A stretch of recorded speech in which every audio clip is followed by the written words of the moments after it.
Whatever. When is this over? For the brutal murders of your 3 friends, this court sentences you to life in prison without parole. It was my baby! No! You're a monster! I don't know you! Up you go. 14-year-old Jack Gilmore brutally stabbed 3 of his friends to death during a sleepover at the Henderson family home.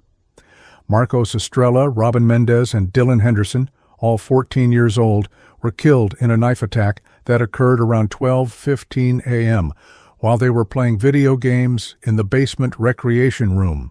The multiple stab wounds inflicted on each victim testified to the ferocity of the assault, with medical examiners later determining that each boy had sustained between 7 and 12 wounds, primarily to the chest and neck areas. Blood spatter analysis would reveal that the attack had been swift and chaotic, with the victims having little time to defend themselves against their friends' sudden explosive violence. If you're watching this, please hit subscribe to stay updated on the latest true crime cases, and let us know in the comments where you're tuning in from today. Now, let's continue examining the disturbing details of this case that shocked not only Miami, but the entire nation, with its stark reminder of how quickly adolescent conflicts can escalate to unimaginable tragedy. The upscale Coral Gables subdivision, where the Henderson family lived, was known for its security and family-friendly atmosphere, making the brutal crime all the more shocking to neighbors and community members. Security cameras positioned throughout the Henderson home, installed just months earlier after a series of neighborhood break-ins, would ultimately provide crucial evidence in the case against Jack Gilmore. These cameras captured Jack in the midst of what appeared to be an intensifying argument during their gaming session, calmly leaving the recreation room, walking to the kitchen, selecting a large chef's knife from the knife block and concealing it behind his back before returning to his friends. The calculated nature of this action would later become central to the prosecution's case that Jack, despite his age, had acted with premeditation and intent. What had begun as a typical Thursday night sleepover, a regular occurrence among this tight-knit group of friends from Palmetto Middle School, devolved into horror in mere minutes. The boys had ordered pizza earlier that evening, played basketball in the driveway, and settled in for an extended gaming session on Dylan's new PlayStation 5, a recent birthday gift from his parents. Text messages recovered from their phones showed normal teenage banter and excitement about staying up all night to play the latest release of a popular competitive fighting game. No one could have predicted that the friendly competition would escalate to real-world violence, leaving 3 families to bury their sons and another to watch theirs disappear into the juvenile justice system. The seemingly innocent wager they placed on their game would prove to have fatal consequences when tempers flared and humiliation became too much for Jack to bear. Miami-Dade police would later report that when they arrived at the scene summoned by Robert Henderson's frantic 911 call, they found a scene of carnage that disturbed even veteran officers. Blood had soaked into the plush carpet of the recreation room, splattered across the walls, and even sprayed onto the large flat-screen TV that still displayed the paused video game. The 3 victims were found in different positions. Dylan slumped over the gaming console, Robin by the door as if he'd attempted to flee, and Marcos fallen backward onto a beanbag chair, his hand still clutching his throat, where a fatal wound had opened his carotid artery. The murder weapon, an 8-inch chef's knife from the Hendersons' kitchen, lay in the center of the room, covered in blood from all 3 victims. Jack was nowhere to be found, having fled the scene immediately after the attack, leaving bloody footprints trailing out the back door and into the warm Miami night. The timeline of events reconstructed by investigators painted a disturbing picture of the hours between the killings and discovery. After the stabbings, security footage showed Jack standing motionless in the game room for nearly 3 minutes, staring at his dying friends before finally dropping the knife and fleeing the premises at approximately 12:23 a.m. The Henderson parents, Robert and Marie, were both working night shifts, he as a warehouse supervisor and she as an emergency room nurse at Jackson Memorial Hospital, leaving the boys unsupervised for the night, as they had done numerous times before, without incident. The victims' bodies remained undiscovered for nearly 6 hours until Robert Henderson returned home from his shift at 6:15 a.m. and went to check on the boys, only to discover the nightmarish scene that would forever haunt him.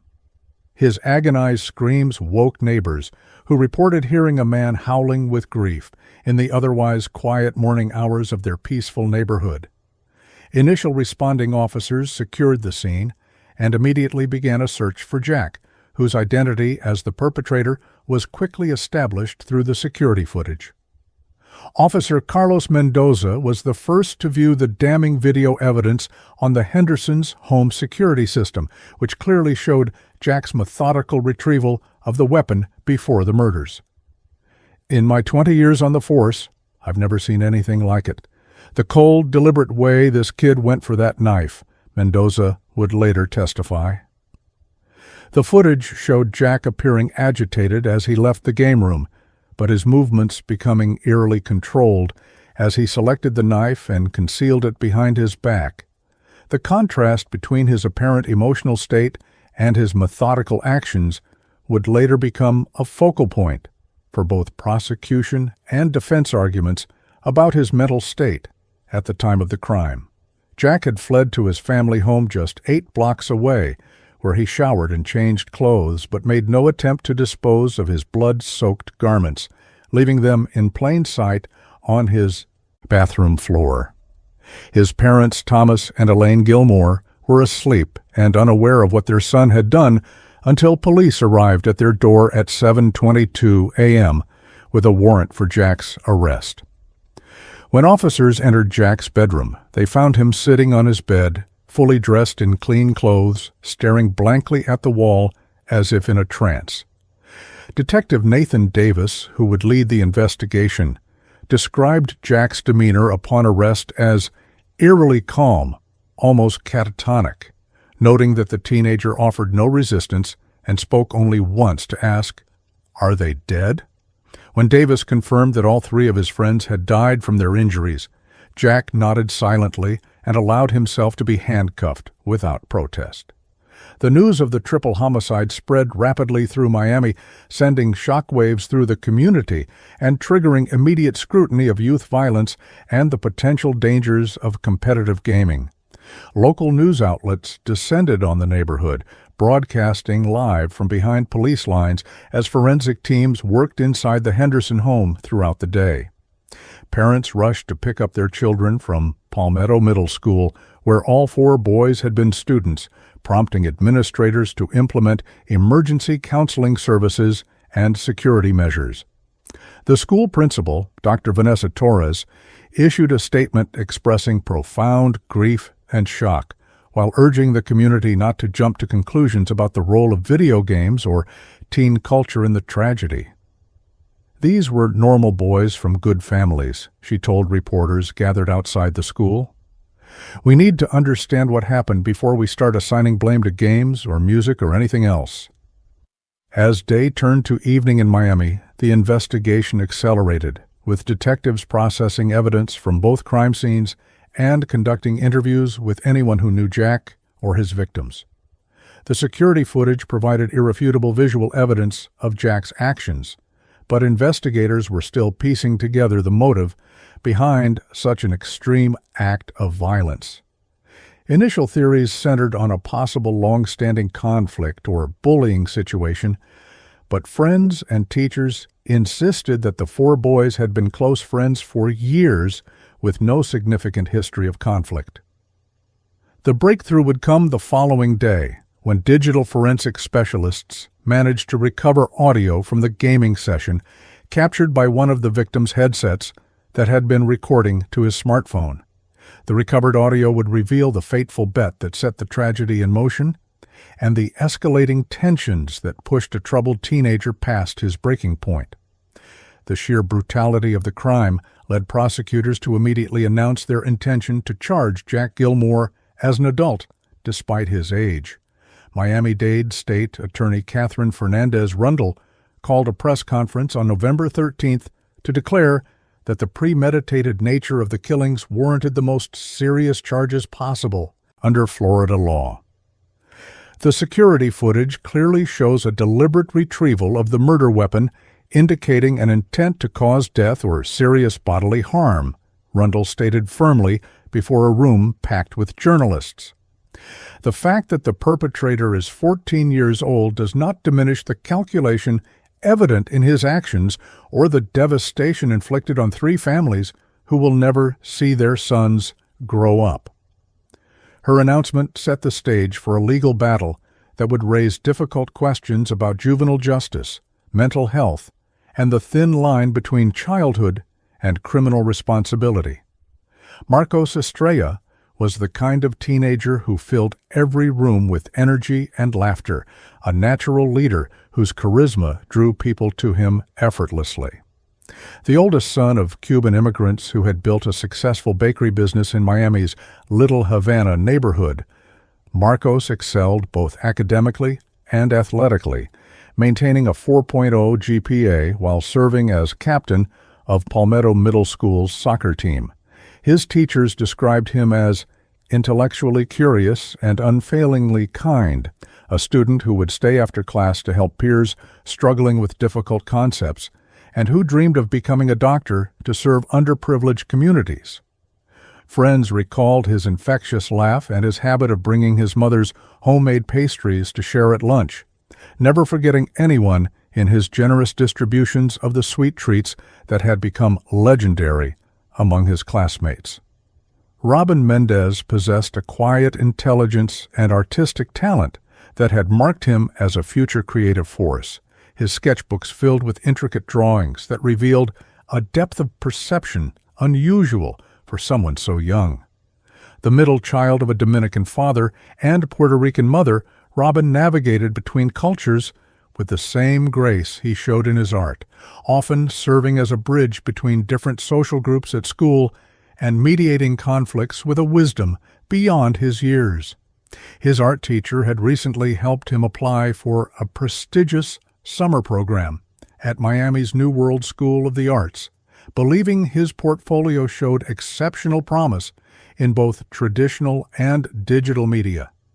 Robin's sensitivity extended to his relationships, with his mother later recalling how he would notice when someone felt excluded and go out of his way to make them feel welcome, a quality that had initially drawn him to befriend Jack Gilmore when the latter was being bullied in 6th grade. Dylan Henderson, in whose home the tragedy occurred, was described by neighbors and teachers as the all-American boy next door, an avid baseball player with an easy smile and natural athletic ability. The only child of Robert and Marie Henderson, Dylan had grown up in a household that valued education and civic involvement, with both parents active in local community organizations and school functions despite their demanding work schedules. Dylan's bedroom walls were covered with pennants from the Miami Marlins and University of Florida Gators, reflecting his dream of earning a baseball scholarship to his parents' alma mater, and eventually playing professionally.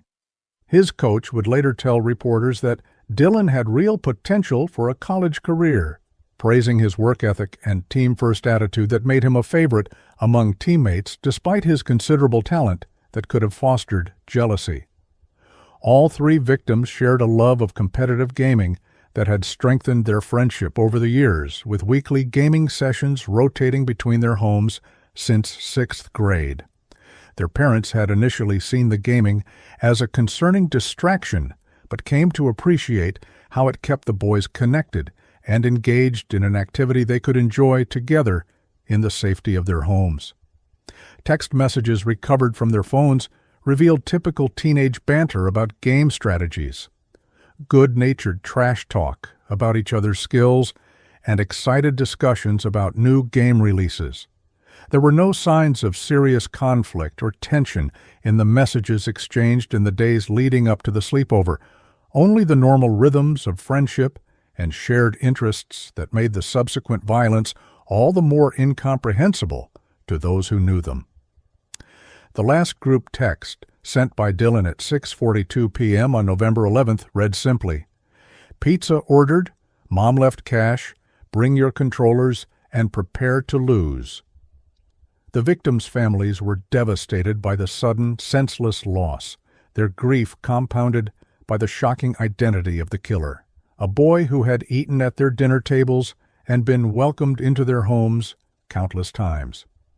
Maria Estrella, Marcos's mother, collapsed upon hearing the news and required hospitalization for acute stress reaction, while his father, Carlos, stood stunned and silent at the police station, clutching his son's soccer jersey as if it were a lifeline to a reality that no longer existed. The Mendez family gathered in a tight circle of extended relatives who rushed to their home upon hearing the news, their cultural traditions of communal grieving providing some small measure of support as they grappled with the unthinkable loss of their gentle, artistic son. For Robert and Marie Henderson, the trauma was compounded by the fact that their home had become a crime scene, the place where their only child had died violently alongside his friends. The three boys had been planning their futures with the limitless optimism of youth, unaware that their lives would be cut tragically short by someone they considered a friend. Marcos had already begun researching pre-med programs, creating spreadsheets of requirements and scholarship opportunities with the methodical approach he applied to all his goals. Robin had filled a portfolio with concept art for a graphic novel he was developing, a science fiction story that explored themes of friendship and betrayal with a depth that now seemed hauntingly prescient. Dylan had been working with his father on restoring a vintage car, a project meant to continue through his high school years as a bonding experience that would result in his first vehicle when he got his license. All these dreams and plans, the college visits, the art exhibitions, the driving lessons, now existed only as painful reminders of futures erased in a few minutes of inexplicable violence. The impact of their deaths extended far beyond their immediate families, creating ripples of grief and shock throughout their school and community. Classmates described an atmosphere of disbelief and fear in the days following the murders, with some students too traumatized to return to school, and others gathering in impromptu memorials around the victims' lockers, which became shrines of flowers, photos, and handwritten notes. School counselors reported being overwhelmed by the number of students seeking help to process their feelings, with many expressing not only grief for the victims but confusion and anger toward Jack, whom they had also known as a quiet, sometimes awkward, but never threatening peer. "How could we not have seen this coming?" became a common refrain among both students and adults, a question that would haunt the community as they searched for warning signs they might have missed. The cultural backgrounds of the victims reflected Miami's diverse community, with memorial services that honored their heritage while celebrating the lives they had lived. The Estrella family held a traditional Cuban Catholic funeral mass that overflowed with mourners, the church unable to contain the hundreds who came to pay respects to a boy widely recognized for his generosity and potential. The Mendez family incorporated elements of their Dominican and Puerto Rican heritage into Robin's service, displaying his artwork prominently and including readings of poetry he had written, his creative voice speaking one last time to those gathered to remember him. The Henderson family, overwhelmed by the dual trauma of losing their son and having their home become a crime scene, opted for a private service attended only by close family before announcing their intention to sell their house and leave Miami entirely, unable to remain in a community now irrevocably associated with their most profound loss. Media coverage of the victims was extensive, but often overshadowed by the more sensationalistic focus on Jack Gilmore and the question of how a seemingly normal teenager could commit such a horrific act. Local journalists tried to balance this by running detailed profiles of Marcos, Robin, and Dylan, emphasizing their achievements, personalities, and the futures they would never realize. The Miami Herald published a front-page story titled "Three Lights Extinguished," featuring interviews with teachers, coaches, and friends that painted portraits of young lives full of promise and potential. These weren't just statistics in a crime report, wrote columnist Elena Rodriguez. They were sons, students, athletes, artists, and friends whose absence leaves holes in our community that can never be filled. School administrators at Palmetto Middle School faced the challenging task of helping students process the tragedy while maintaining some semblance of normalcy in the educational environment. Principal Torres made the difficult decision to cancel classes for 2 days following the murders, using the time to bring in additional counselors and prepare teachers for the inevitable questions and emotional reactions when students returned. When classes resumed, the school held a morning assembly where Torres addressed the student body directly, acknowledging the immense loss while cautioning against rumor spreading and encouraging students to seek help if they were struggling. "We have lost 3 bright lights from our school community," she told the silent auditorium, "and we are also trying to understand how another student we knew could have done something so terrible." The parents of all 3 victims would eventually channel their grief into advocacy, though in different directions reflecting their individual perspectives on the tragedy. The Estrellas established a scholarship fund in Marcos's name for aspiring medical students from immigrant families, honoring his dream of becoming a doctor while creating a lasting legacy of educational opportunity.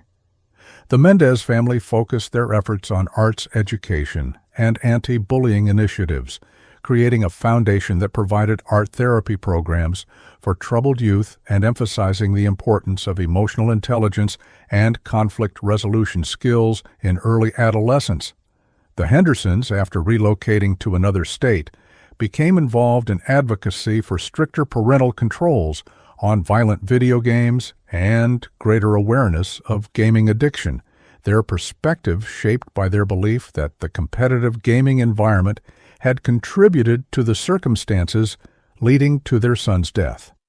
1 year after the murders, on November 12, 2021, the Miami community held a memorial event at a local park where the 3 boys had often played soccer together, planting 3 royal palm trees in their honor. The ceremony brought together people from across the city's diverse neighborhoods, including teachers, classmates, and community leaders who spoke about the need to learn from the tragedy by paying closer attention to the mental health needs of young people and creating more supportive environments for adolescents, navigating the challenges of their formative years. As the sun set over Miami that evening, the gathering released lanterns into the twilight sky, 3 for each victim, watching as they floated upward and eventually disappeared into the darkness, bright lights extinguished too soon, just like the young lives they commemorated. When Robert Henderson's key turned in the front door of his suburban Miami home at 6:15 a.m. on November 12, 2020, he had no indication that he was about to walk into a nightmare that would forever alter his life and rock the entire community. Having just completed his overnight shift as a warehouse supervisor, Henderson followed his usual routine of checking on his son and his friends before heading to bed, pushing open the door to the basement recreation room where the boys had been gaming the night before.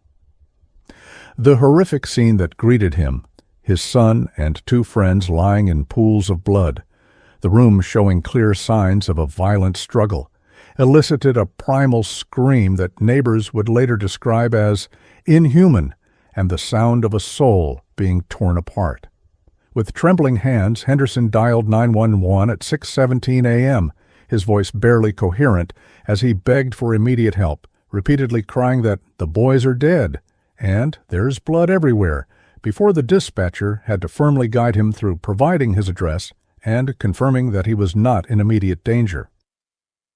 Miami-Dade police responded with remarkable speed, with the first patrol units arriving at the Henderson residence at 6:22 a.m., just 5 minutes after the 911 call.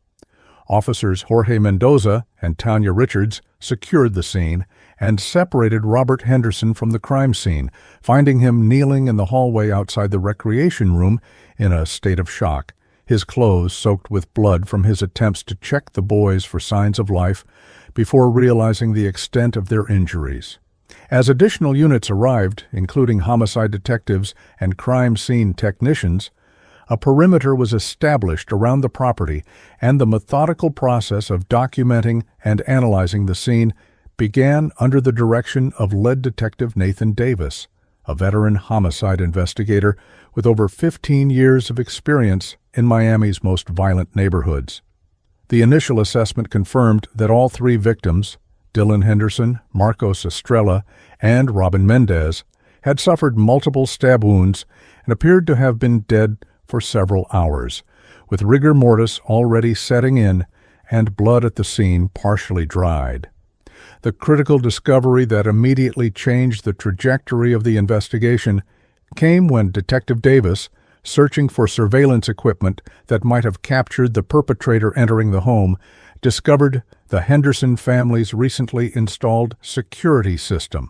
The system, put in place after a series of break-ins in the neighborhood, included cameras covering the front entrance, back door, kitchen, and upstairs hallway, with footage stored on a cloud server that could be accessed through a password-protected application on the Hendersons' home computer. With Robert Henderson's trembling assistance in accessing the system, Davis began reviewing footage from the previous night, methodically working backward from the time of discovery to identify any unusual activity or potential intruders. What he found instead was far more disturbing: clear footage of one of the boys present at the sleepover, later identified as Jack Gilmore, calmly walking to the kitchen at 12:09 a.m., selecting a large chef's knife from the knife block, concealing it behind his back, and returning in the direction of the basement recreation room. The security footage immediately transformed what might have been a complex investigation into a murder with a clearly identified suspect, though many questions about motive and circumstances remained unanswered. Detective Davis immediately issued an all-points bulletin for Jack Gilmore, providing the teenager's description and address to all units in the area while requesting that the approach be handled with caution, given the violent nature of the crime. The footage was downloaded and secured as evidence, with Davis noting in his preliminary report that the deliberate manner in which the suspect obtained the weapon strongly suggests premeditation and intent to cause serious harm or death. Additional officers were dispatched to secure the Gilmore residence, located approximately 8 blocks from the Henderson home in the same upscale Miami subdivision, with instructions to establish a perimeter but not to approach until specialized units arrived, given the uncertainty about the suspect's mental state and the potential for additional violence. As the crime scene unit processed the Henderson home, led by forensic specialist Dr. Elena Rodriguez, a detailed picture of the violence began to emerge. Blood spatter analysis indicated that the attack had begun near the gaming console where the boys had been playing, with defensive wounds on the victims suggesting they had been taken completely by surprise by the sudden assault. The murder weapon, an 8-inch chef's knife from the Hendersons' kitchen, was found on the floor near the center of the room, covered in blood, later confirmed to match all 3 victims. Digital evidence collection specialists secured the gaming consoles, computers, and mobile phones present at the scene, recognizing that these might contain crucial information about the interactions leading up to the violence. Dr. Rodriguez noted the positioning of the bodies: Dylan slumped over the gaming console, Robin by the door, and Marcos fallen onto a beanbag chair, suggesting that the attack had been swift and chaotic, with limited opportunity for the victims to escape or effectively defend themselves. While the crime scene was being processed, Detective Davis personally led the team approaching the Gilmore residence, arriving at 7:22 a.m. with a tactical unit prepared for potential resistance. Jack's parents, Thomas and Elaine Gilmore, responded to the officers' knock in confusion, having just awakened and completely unaware of the night's events or their son's involvement. When informed that their son was wanted in connection with a triple homicide, Elaine Gilmore collapsed into her husband's arms while Thomas stared in disbelief, repeatedly insisting there must be a mistake. After securing their permission to enter and search for her, Jack officers found the teenager in his bedroom, fully dressed and sitting motionless on the edge of his bed, staring blankly at the wall. Jack offered no resistance when placed under arrest, speaking only once to ask if his friends were dead, and nodding silently when Detective Davis confirmed they were. His affect flat and disconnected in a way that several officers later described as unnervingly calm. The search of Jack's room and bathroom quickly uncovered physical evidence linking him to the crime: blood-stained clothes in the bathroom hamper, shoes with blood residue partially hidden under his bed, and a shower that showed signs of recent use, with pink-tinged water still in the drain trap. In Jack's bedroom, investigators found a gaming headset and controller neatly placed on his desk, along with a notebook containing what appeared to be strategy notes for the game the boys had been playing. Most significantly, they discovered a journal hidden between the mattress and box spring of Jack's bed, which contained entries describing feelings of anxiety, inadequacy, and occasional thoughts about making them sorry when feeling humiliated by peers, though no specific threats against the victims or detailed plans for violence. The journal would later become important evidence for both prosecution and defense, with entries dating back nearly 2 years documenting Jack's struggle with social anxiety and his complicated feelings about friendships that sometimes left him feeling excluded or ridiculed. The initial hours of the investigation also included the painful task of notifying the families of Marcos Estrella and Robin Mendez, coordinated by victim services specialists who accompanied detectives to deliver the devastating news. The reactions were as expected: shock, disbelief, collapsing grief, with both families initially struggling to comprehend not just the loss of their sons, but the identity of their killer. Jack was just at our house last weekend, Carlos Estrella told detectives through tears, recounting how the boy had joined their family dinner and had always been polite and soft-spoken. Sofia Mendez, Robin's mother, similarly expressed disbelief, recalling how her son had actually defended Jack from bullies in the past and had considered him a good friend despite his sometimes awkward social behavior. These initial statements from the victims' families began to paint a picture of complex social dynamics among the teenagers that would become increasingly relevant as investigators sought to understand the psychological triggers behind Jack's explosive violence. As the morning progressed, the investigation expanded to include interviews with teachers, school counselors, and classmates who might provide insight into Jack's mental state and any warning signs that might have been missed. Dr. Laura Cohen, the school counselor at Palmetto Middle School, confirmed that Jack had been seeing her regularly for anxiety issues and anger management, though she emphasized that he had never expressed homicidal ideation or specific threats against others. He struggled with social situations and had been bullied in the past, but he seemed to be making progress, Dr. Cohen told investigators, visibly shaken by the news of what her patient had done. She provided records of their sessions, which documented Jack's history of being bullied in 6th grade, his ongoing difficulties with social anxiety, and recent discussions about feeling pressure to prove himself to his friend group, though the notes contained no specific references to the victims as sources of conflict or anxiety. By early afternoon on November 12th, as Jack Gilmore was being processed at the Miami-Dade Juvenile Assessment Center, forensic technicians made a crucial discovery while examining the victim's electronic devices. Robin Mendez's smartphone, recovered from the crime scene, had been running an audio recording application connected to his gaming headset, apparently activated earlier in the evening to record what the boys likely expected to be entertaining gameplay banter. Instead, the application had captured approximately 42 minutes of audio leading up to the attack, including the escalating argument that preceded Jack's retrieval of the knife. The recording, though partially obscured by game sounds, clearly documented a heated exchange following what appeared to be Jack losing a high-stakes game, with voices identified as belonging to the victims demanding Jack perform some form of humiliating forfeit involving posting embarrassing content online. The audio captured Jack's increasing distress and the others' continuing insistence, followed by Jack leaving the room, returning, and then the chaotic sounds of the attack itself, including brief screams and pleas from the victims, before an abrupt silence fell.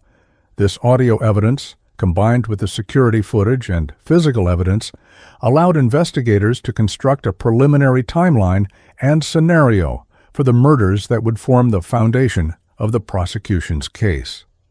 At approximately 11:45 p.m. on November 11th, the four boys were engaged in a competitive video game tournament with a prearranged forfeit system for the loser. Jack lost a crucial match around midnight, triggering demands from the other boys that he perform a humiliating act as punishment. After approximately 10 minutes of escalating argument during which Jack repeatedly refused and the others intensified their mockery, Jack left the room at 12:09 a.m., retrieved a knife from the kitchen, captured on security footage, and returned to the recreation room at 12:11 a.m. The actual attack began moments later and lasted less than 2 minutes, based on the audio recording, with Jack then remaining in the room with his victims for several minutes, before fleeing the scene at approximately 12:23 a.m.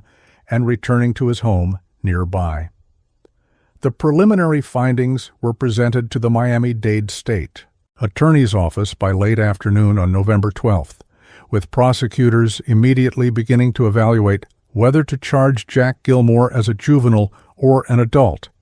The evidence of premeditation, specifically the security footage showing the deliberate retrieval of the weapon, became the central factor in this decision, with State Attorney Catherine Fernandez-Rundle ultimately announcing at a press conference the following day that Jack would be charged as an adult with 3 counts of first-degree murder.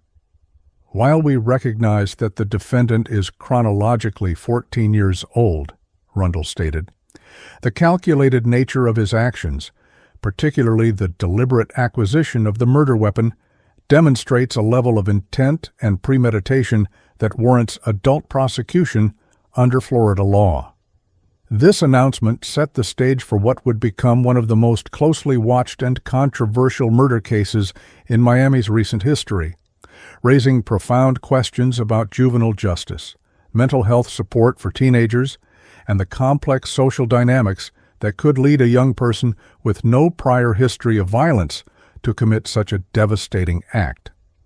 Detective Nathan Davis had investigated hundreds of homicides during his 15 years with the Miami-Dade Police Department, but the case of Jack Gilmore presented unique challenges that would test his professional detachment and investigative skills. Unlike many murder cases where identifying a suspect required painstaking forensic work and witness interviews, this investigation had yielded an identified perpetrator within hours through irrefutable video evidence. The security footage showing Jack deliberately retrieving the kitchen knife before returning to his friends created a timeline that left no doubt about his responsibility for the killings. What remained elusive, however, was the why. The psychological trigger that had transformed a socially anxious teenager with no history of violence into a killer who had taken 3 lives in a matter of minutes. This question would drive the deeper investigation as Davis and his team worked to build a comprehensive case that could withstand both legal scrutiny and provide some measure of understanding to a community struggling to make sense of such a shocking act. The first formal interview with Jack Gilmore took place at 2:30 p.m. on November 12th at the Miami-Dade Juvenile Assessment Center, with Jack's parents present, along with a public defender hastily assigned to the case.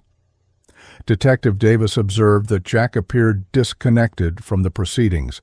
his responses monosyllabic, and his affect flat, displaying none of the emotional distress one might expect from a teenager who had just committed a horrific crime.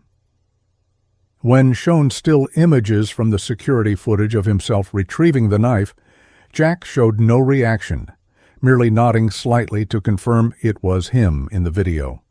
The interview yielded little substantive information, with Jack either unable or unwilling to articulate his thought process leading up to the murders.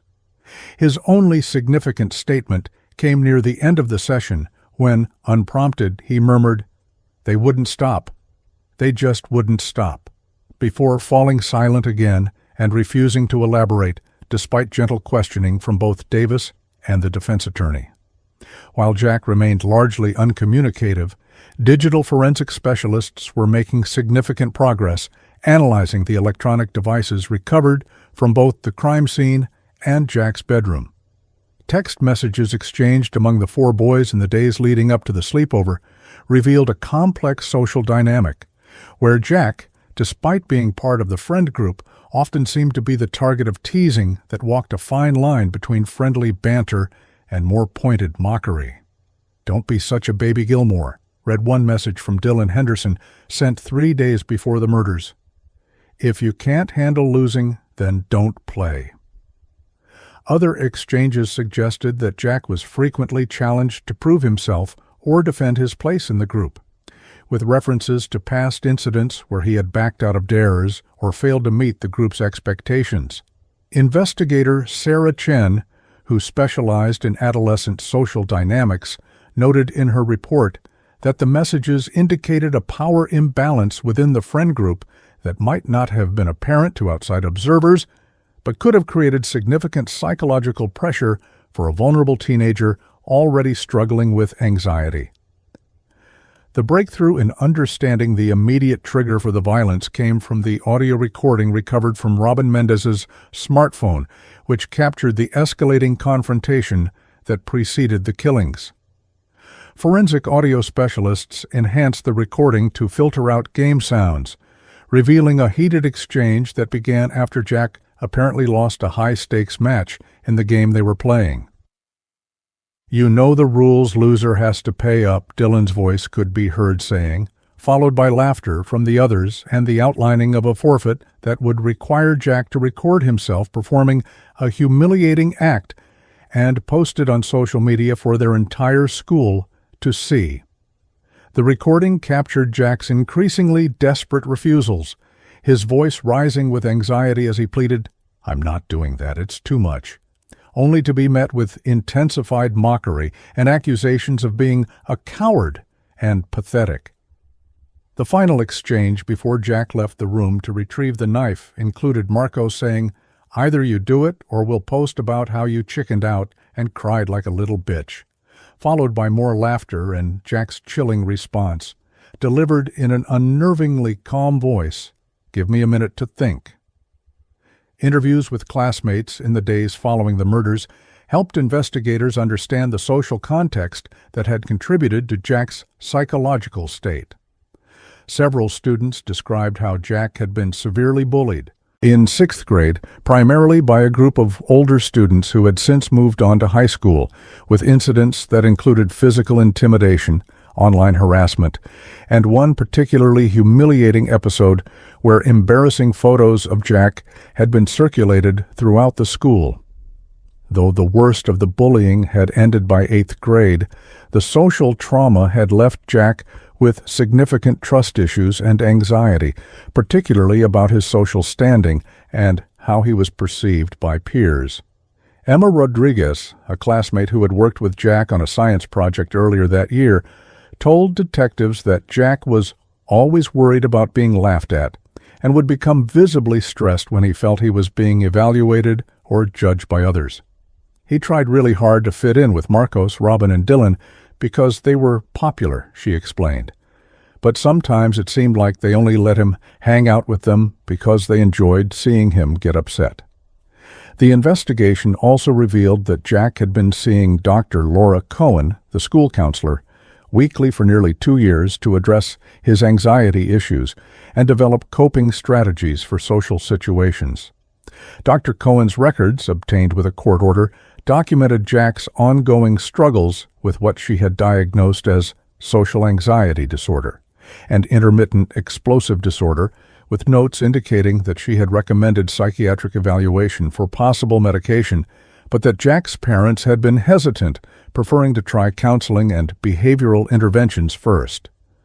Her notes from their most recent session, just 1 week before the murders, indicated that Jack had expressed increased anxiety about an upcoming gaming tournament with his friends, stating that they always make me do embarrassing things when I lose, and that he was tired of being the joke. Dr. Cohen had documented recommending that Jack consider declining the tournament if it caused him distress, to which he had reportedly responded that doing so would only confirm that he was weak and lead to further social isolation.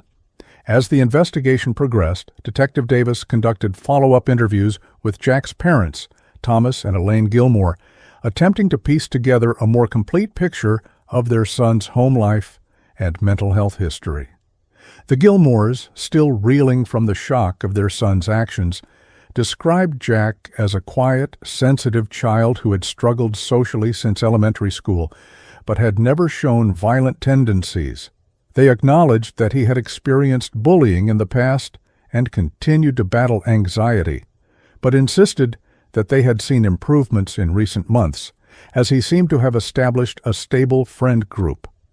Elaine Gilmore, visibly distraught during her interview, revealed that Jack had begun having occasional outbursts of anger at home over the past year, slamming doors, throwing objects, or retreating into prolonged silence when frustrated, but that these incidents had always been directed at objects rather than people, and had been discussed with his counselor as part of his ongoing therapy.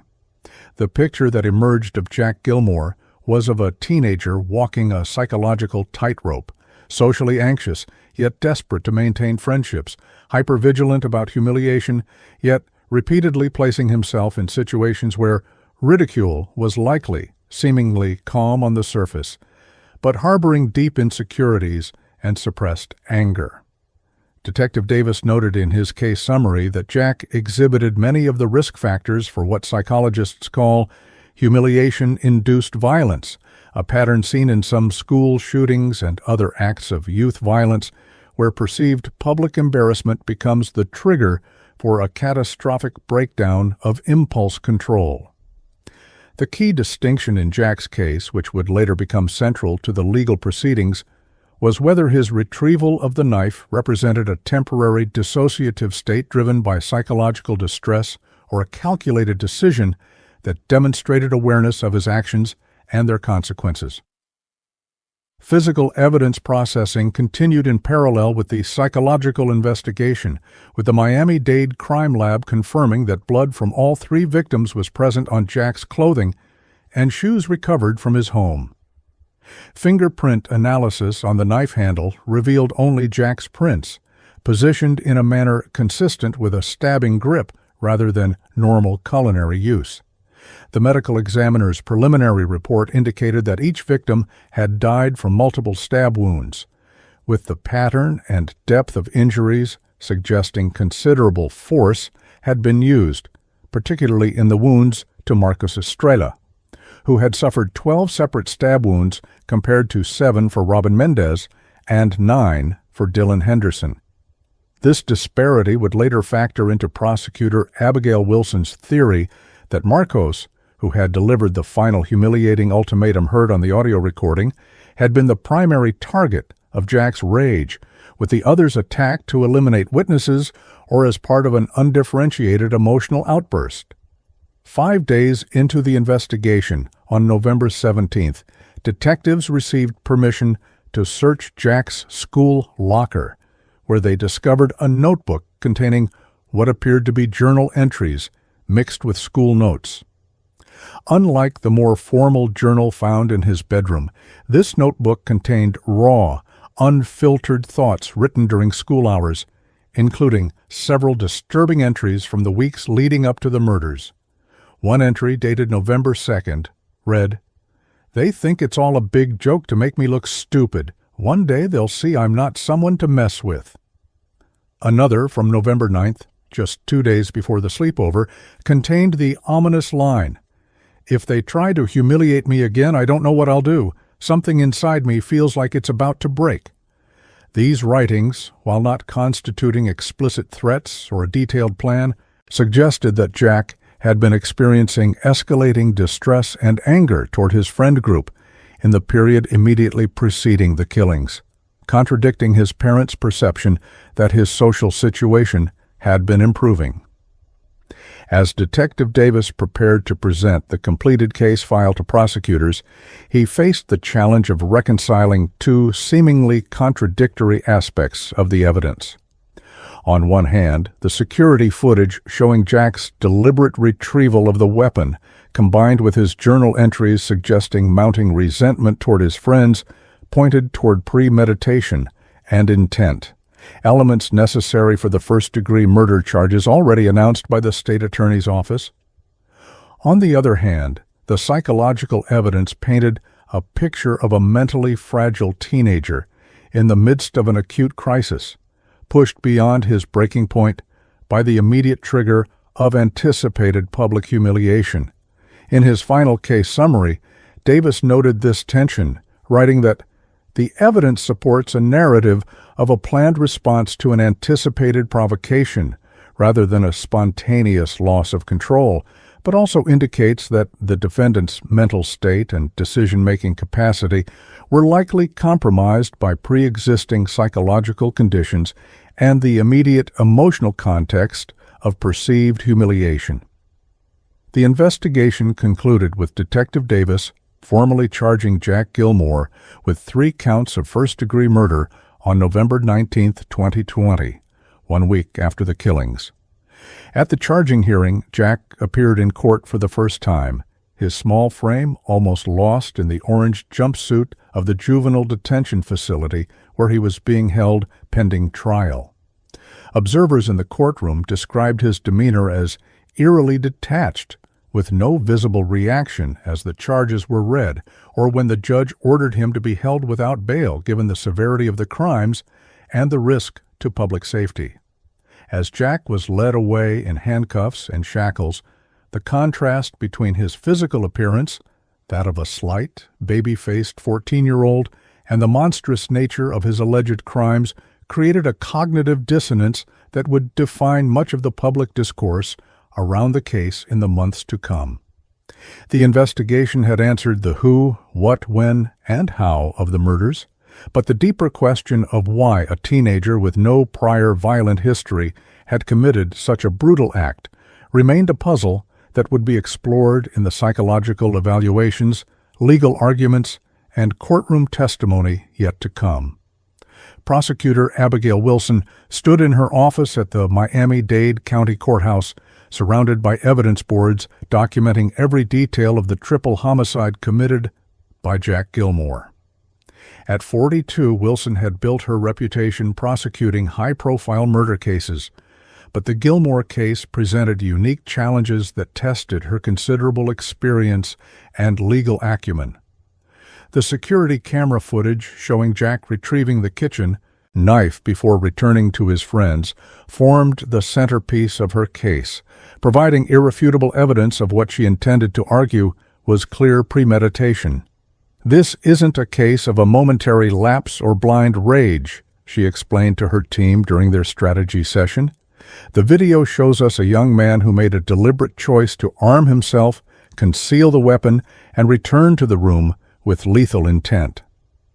Wilson knew that despite Jack's age, the calculated nature of his actions justified the decision to try him as an adult, though she anticipated significant public debate about this approach.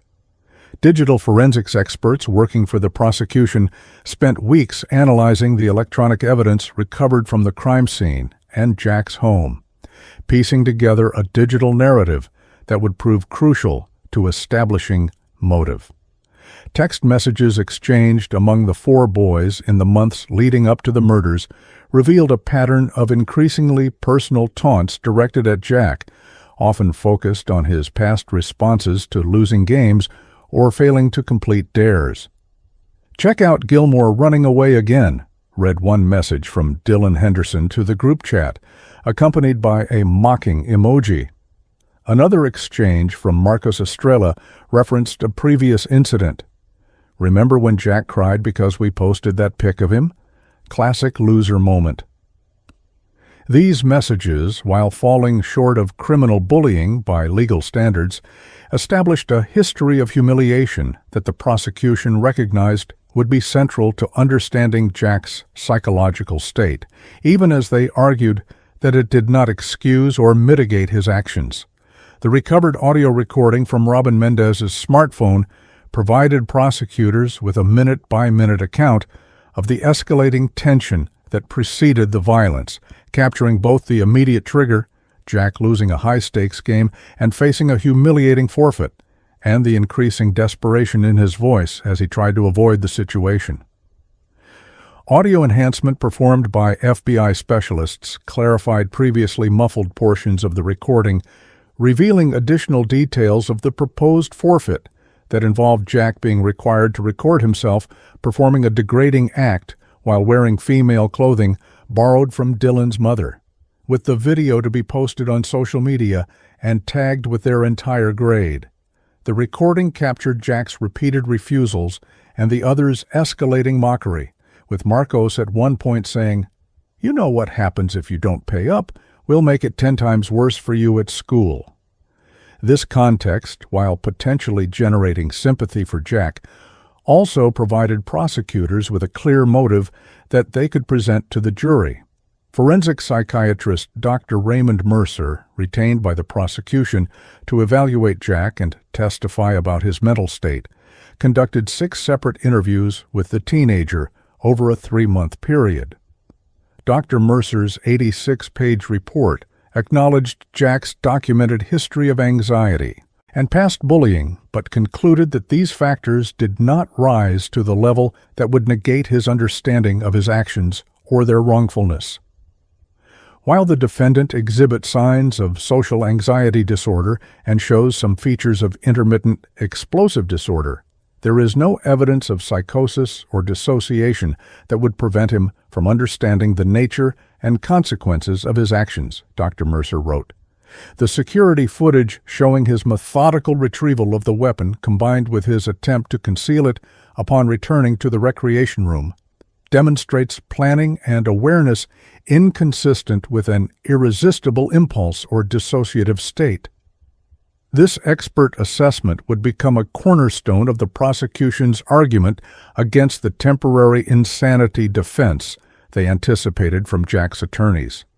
The prosecution's case was further strengthened by physical evidence analysis completed by the Miami-Dade Crime Lab, which confirmed that blood spatter patterns on Jack's clothing were consistent with him being the sole attacker. The murder weapon, the 8-inch chef's knife from the Hendersons' kitchen, bore only Jack's fingerprints in a grip pattern indicating deliberate use as a weapon rather than accidental contact or self-defense. Most damning were the autopsy reports, which detailed the extensive nature of the wounds inflicted on each victim. Marcos Estrella had suffered 12 separate stab wounds, several of which were delivered with such force that the knife had penetrated through his ribcage. Robin Mendez had 7 stab wounds concentrated in his throat and chest, and Dylan Henderson had 9 wounds, primarily to his back, suggesting he had been attacked while trying to flee. Medical examiner Dr. Sophia Patel noted in her report that the pattern and depth of the wounds indicated sustained force application over a period of at least 90 seconds to 2 minutes, contradicting any notion of a brief, impulsive outburst. As the prosecution built their case, they recognized that Jack's personal history and psychological profile would be central to the defense strategy and needed to be addressed proactively.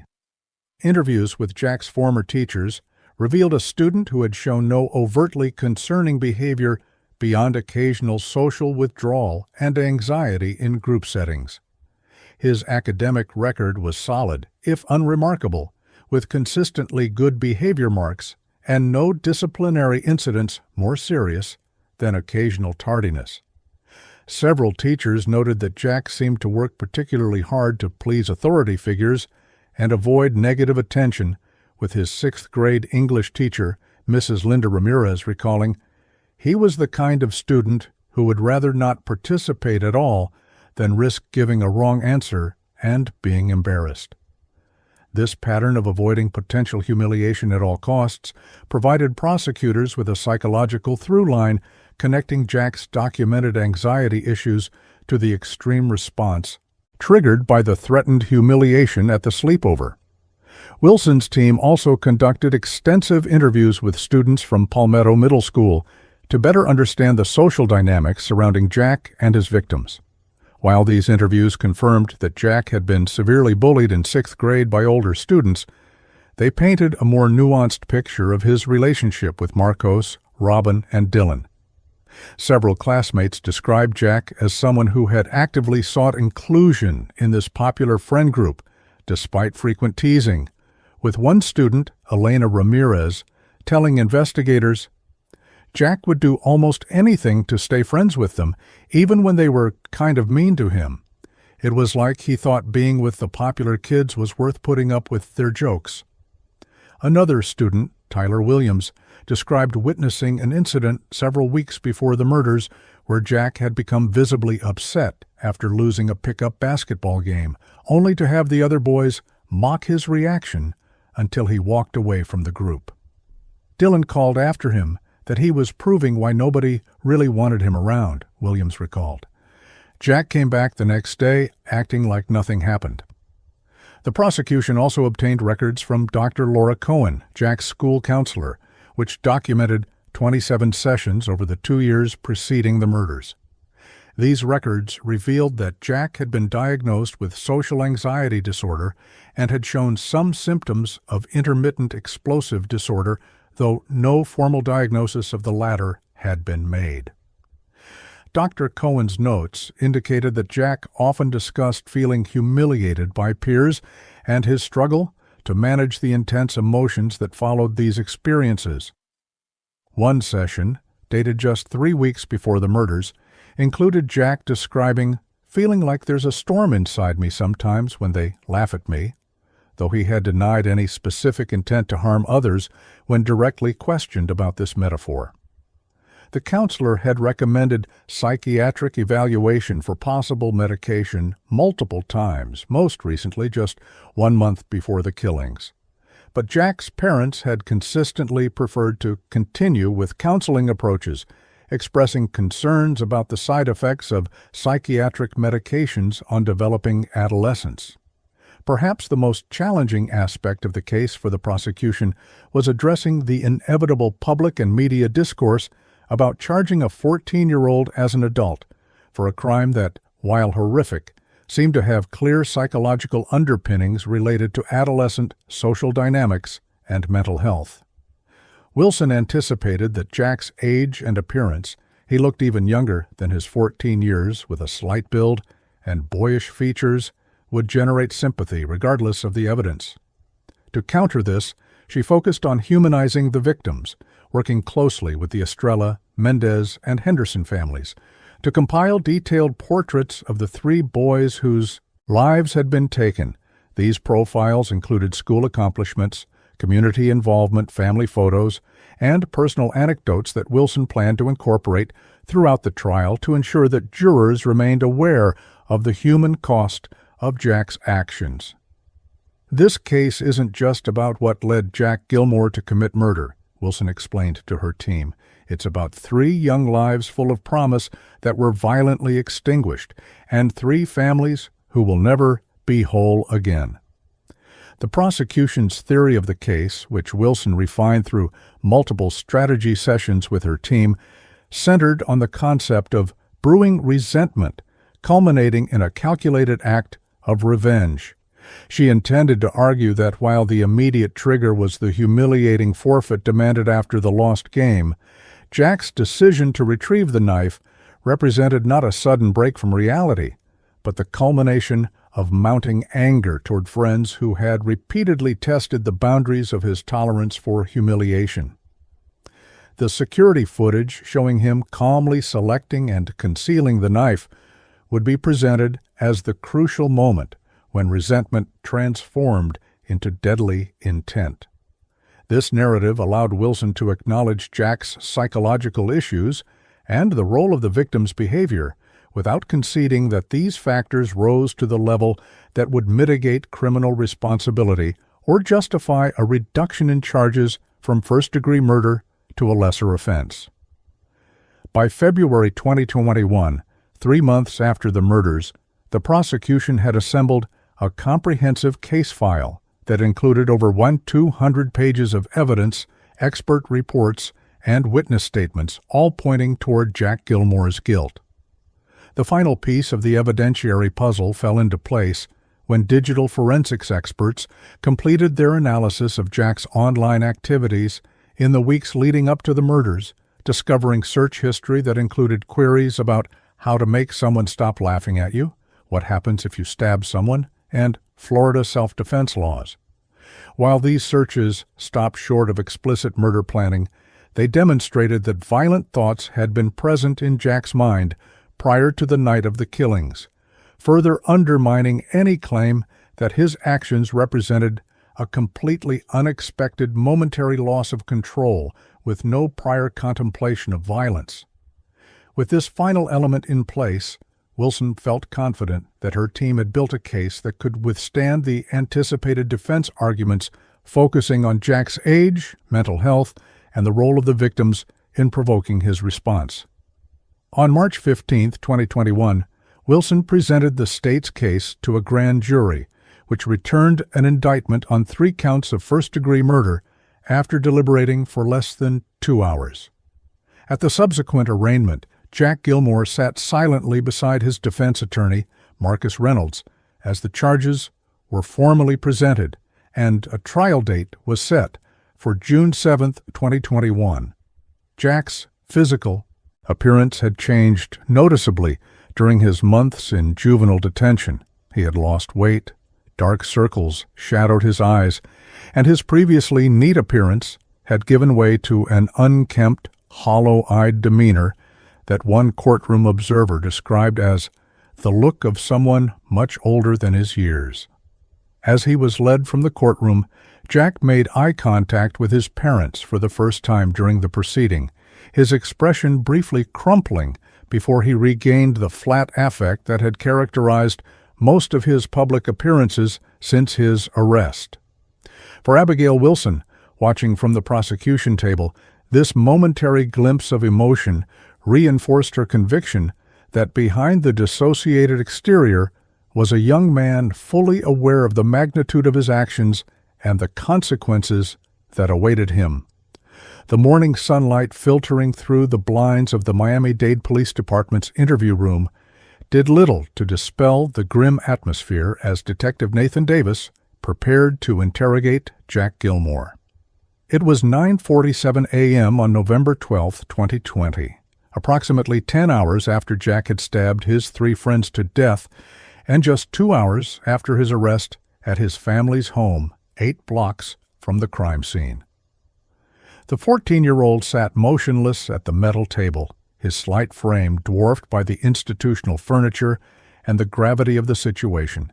Present in the room were Jack's parents, Thomas and Elaine Gilmore, both shell-shocked and ashen-faced, and Andrea Martinez, a public defender hastily assigned to the case who had advised her client to remain silent, but had been overruled by the teenager himself, who had whispered, "I want to talk," in a voice barely audible to those present. Detective Davis, with his recorder running and cameras capturing every angle of the room, began the interview with standard procedural questions, noting for the record that Miranda rights had been read and acknowledged, and that Jack had expressed a desire to speak despite legal counsel's advice. The initial phase of the interrogation yielded minimal responses from Jack, who answered basic questions about his identity and residence in a flat, emotionless monotone while maintaining an unsettling 1,000-yard stare. His affect remained unchanged even when Davis shifted to questions about his relationship with the victims, responding with brief factual statements. We were friends since 7th grade, and we played video games together a lot. When asked directly about his activities the previous evening, Jack fell silent for nearly 2 minutes before saying simply, "We were at Dylan's house playing games." His disconnected demeanor prompted Davis to request a brief pause in the questioning to consult with the department psychologist observing via closed-circuit television, who suggested that Jack might be experiencing acute traumatic dissociation rather than employing a deliberate strategy of evasion. Based on this input, Davis shifted his approach, moving away from direct questions about the crime to more general inquiries about Jack's experiences with his friend group. This change in tactic yielded marginally more engagement from Jack, who began to speak in slightly longer sentences about the dynamics of his friendship with Marcos, Robin, and Dylan. "They were the popular kids," he explained, his voice remaining unnervingly flat. "I wasn't, but they let me hang out with them sometimes." When Davis gently probed about how they treated him, Jack's first hint of emotion emerged, a slight tightening of his jawline and a barely perceptible increase in his breathing rate. "They could be nice when they wanted," he continued, "but they liked to make jokes about me. They said it was just fun, but it didn't feel fun to me." Throughout this portion of the interview, Jack's parents sat in visible distress, with his mother occasionally reaching toward her son only to withdraw her hand, as if uncertain whether physical contact was permitted or would be welcomed. Defense attorney Martinez observed silently, taking detailed notes but not interrupting, apparently recognizing that Jack was determined to speak regardless of the legal implications. The pivotal moment in the interrogation came when Detective Davis placed a laptop on the table and turned it to face Jack, playing the security footage that showed him retrieving the knife from the Hendersons' kitchen. For the first time, Jack's composure fractured visibly, his eyes widening and his breathing becoming rapid and shallow as he watched himself on screen, moving with eerie deliberation to select the weapon. "Jack, can you tell me what was going through your mind at this moment?" Davis asked, his tone neutral and conversational rather than accusatory. The teenager stared at the frozen image on the screen, a visible tremor now apparent in his hands, before responding in a voice that had lost its monotone quality and now sounded younger, almost childlike. "I just wanted to make them stop laughing. They wouldn't stop laughing at me." The simple statement, delivered with a sudden break in his previously flat affect, sent Elaine Gilmore into silent tears, her husband's arm tightening around her shoulders as they witnessed their son's first acknowledgement of what he had done. Sensing a breakthrough, Davis carefully probed deeper into the events leading up to Jack's decision to arm himself. "Tell me about the game you were playing and what happened before you went to the kitchen," he suggested. Jack's response came haltingly at first, then with increasing fluency as he described the high-stakes tournament the boys had organized, where the loser would have to perform a humiliating forfeit determined by the winners. "I lost the final match to Marcos," Jack explained, his voice now tinged with discernible emotion. "They had already decided what I would have to do if I lost. I had to dress up in women's clothes. Dylan said we could use his mom's, and make a video of myself doing things while saying things about myself." He paused, swallowing visibly before continuing. "They were going to make me post it and tag everyone from school. Everyone would see it. Everyone would laugh at me again, just like before." This reference to before prompted Davis to inquire about previous incidents, leading Jack to describe his history of being bullied in 6th grade, including an incident where older students had taken embarrassing photos of him in the locker room and circulated them throughout the school.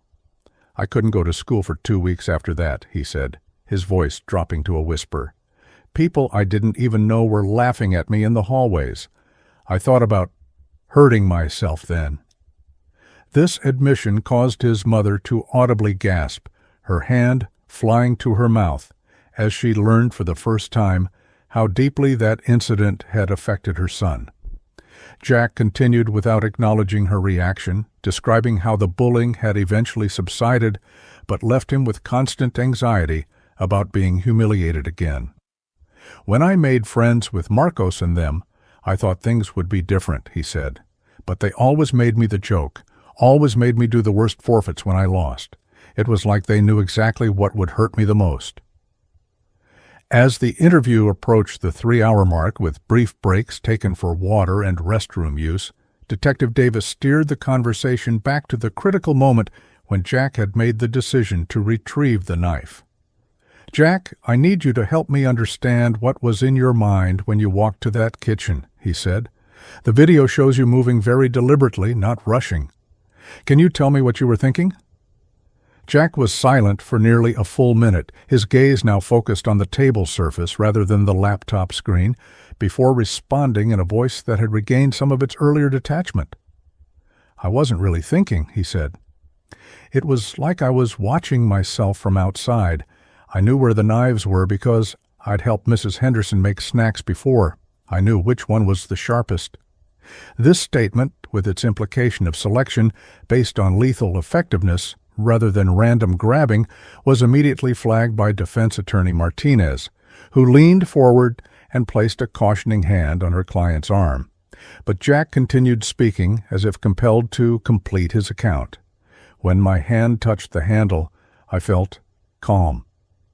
For the first time that night, everything got quiet in my head." Davis recognized the potential significance of this statement for establishing the mental state element required for first-degree murder charges and carefully built upon it. "And when you took the knife back to the room, what was your intention at that moment?" he asked. Jack's response was chilling in its simplicity: to make them stop, to make sure they couldn't laugh at me or anyone else ever again. When pressed about whether he understood that using the knife would likely cause death, Jack nodded slowly before adding, "I think I wanted that. In that moment, I wanted them gone." These admissions, coming after hours of mostly monosyllabic responses, represented a significant breakthrough in establishing Jack's mindset at the time of the killings. Defense attorney Martinez, visibly concerned by the direction of the interview, attempted to intervene more forcefully at this point. But Jack waved her off, saying, "No, I need to tell it. I need someone to understand." The final portion of the interview focused on Jack's actions immediately following the stabbings, with Davis asking about the approximately 3 minutes when security footage showed him standing motionless in the game room after the attack before fleeing.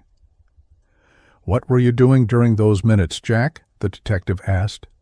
Jack's response revealed the first hint of emotional processing of his actions. "I was looking at them. It didn't feel real. I kept thinking they would get up, that it was some kind of trick they were playing on me." His voice cracked slightly as he added, "But they didn't get up. And then I saw all the blood, and I knew it was real, and I ran." When asked about his decision to return home rather than flee the city or seek help, Jack appeared confused by the question, as if alternative courses of action had never occurred to him. "I just went home," he said. "I didn't know what else to do. I took a shower because there was blood on me. Then I sat on my bed and waited. I knew someone would come eventually." As the interrogation approached its conclusion, Detective Davis presented Jack with one final piece of evidence: the audio recording recovered from Robin Mendez's smartphone, which had captured the escalating argument prior to the killings. Jack's reaction to hearing the recording was the most emotionally charged moment of the entire interview, with the teenager physically recoiling from the sound of his friends' voices and his own increasingly desperate pleas.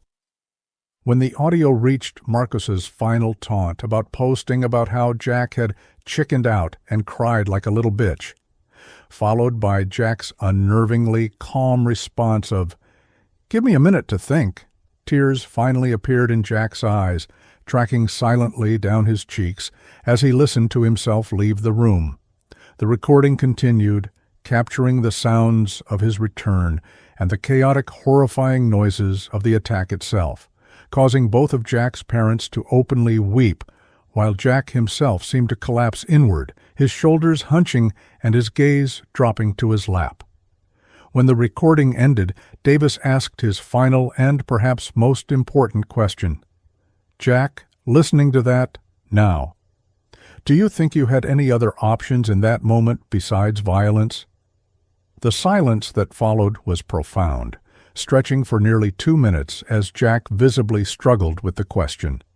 His eventual answer would become a centerpiece of both prosecution and defense arguments in the months to come. Now, yes. Then, no. It felt like the only way out was through them. When Davis prompted him to elaborate, Jack continued with the first clear expression of remorse he had shown. "I keep thinking about what if I had just walked out the door instead of going to the kitchen, just left and gone home. They would still be alive and I wouldn't be this." He gestured vaguely at himself, at the interview room, at the entire situation. "But in that moment, I couldn't see that door. All I could see was the kitchen and the knives, and a way to make the laughing stop forever." The interview concluded at 2:13 p.m., having lasted just over 4 hours with breaks. As Jack was prepared for transport back to the Juvenile Detention Center, Detective Davis conferred briefly with the observing psychologist, Dr. Elaine Morgan, who provided her initial assessment of Jack's mental state. "What we're seeing is consistent with acute trauma response overlaid on pre-existing anxiety issues," she noted. "His affect shifts between dissociative detachment and emotional breakthrough suggest he's cycling through psychological defense mechanisms. But crucially, his account of retrieving the weapon shows awareness of actions and potential consequences, even if his capacity for alternative decision-making was compromised by emotional distress." This preliminary assessment, while not a formal psychological evaluation, would inform the initial charging decisions and set the stage for the more comprehensive mental health evaluations that would follow as the case moved toward trial. That evening, in his detailed report summarizing the interrogation, Detective Davis noted that Jack Gilmore presented a complex case that defied simple categorization. "The suspect demonstrates characteristics consistent with both calculated action and psychological break," he wrote. "The security footage showing his deliberate retrieval of the murder weapon suggests premeditation, while his emotional responses during questioning indicate genuine distress and possible dissociation during parts of the incident." Davis concluded his report with the observation that would frame much of the subsequent legal proceedings. "In my professional opinion, Jack Gilmore understood the nature of his actions at the time they were committed, even if his judgment was severely compromised by psychological factors and immediate situational stressors. The evidence supports charges of first-degree murder, with the understanding that mental health considerations will likely play a significant role in both the prosecution and defense approaches to this case." As Jack spent his first night in juvenile detention, the recording and transcript of his interrogation were already being analyzed by prosecutors, defense attorneys, and mental health experts, each finding elements that supported their respective theories of the case. For Prosecutor Abigail Wilson, Jack's admission that he had selected the sharpest knife and his statement about making sure his friends couldn't laugh at me or anyone else ever again supported the premeditation element necessary for first-degree murder charges. For defense attorney Marcus Reynolds, who would take over Jack's case from the public defender the following week, the teenager's evident psychological distress and his inability to see alternatives in the moment pointed toward a temporary insanity defense. And for the mental health professionals who would evaluate Jack in the coming months, his interrogation provided critical baseline data for assessing his psychological state and capacity for criminal responsibility. The central questions that would ultimately determine whether a 14-year-old boy with no prior violent history would spend the rest of his life in prison for a single night of violence born from years of accumulated humiliation and social anxiety. The Miami-Dade County Courthouse stood imposing against the clear blue Florida sky on June 7, 2021, as attorneys, media representatives, and the families of both victims and defendant arrived for the first day of what promised to be one of the most closely watched murder trials in recent Miami history. Security was unusually tight, with additional officers posted at all entrances and a designated media area established across the street to accommodate the dozens of reporters and camera crews covering the case. By 8 a.m., a line of spectators hoping to secure seats in the public gallery stretched around the block, many of them holding signs expressing support for either the victims' families or for Jack Gilmore, reflecting the community division that had emerged in the 7 months since the killings. Inside Courtroom 3B, where Judge Elena Ramirez would preside over the proceedings, final preparations were underway as bailiffs conducted security sweeps and court reporters tested their equipment for what was expected to be a trial lasting 3 to 4 weeks.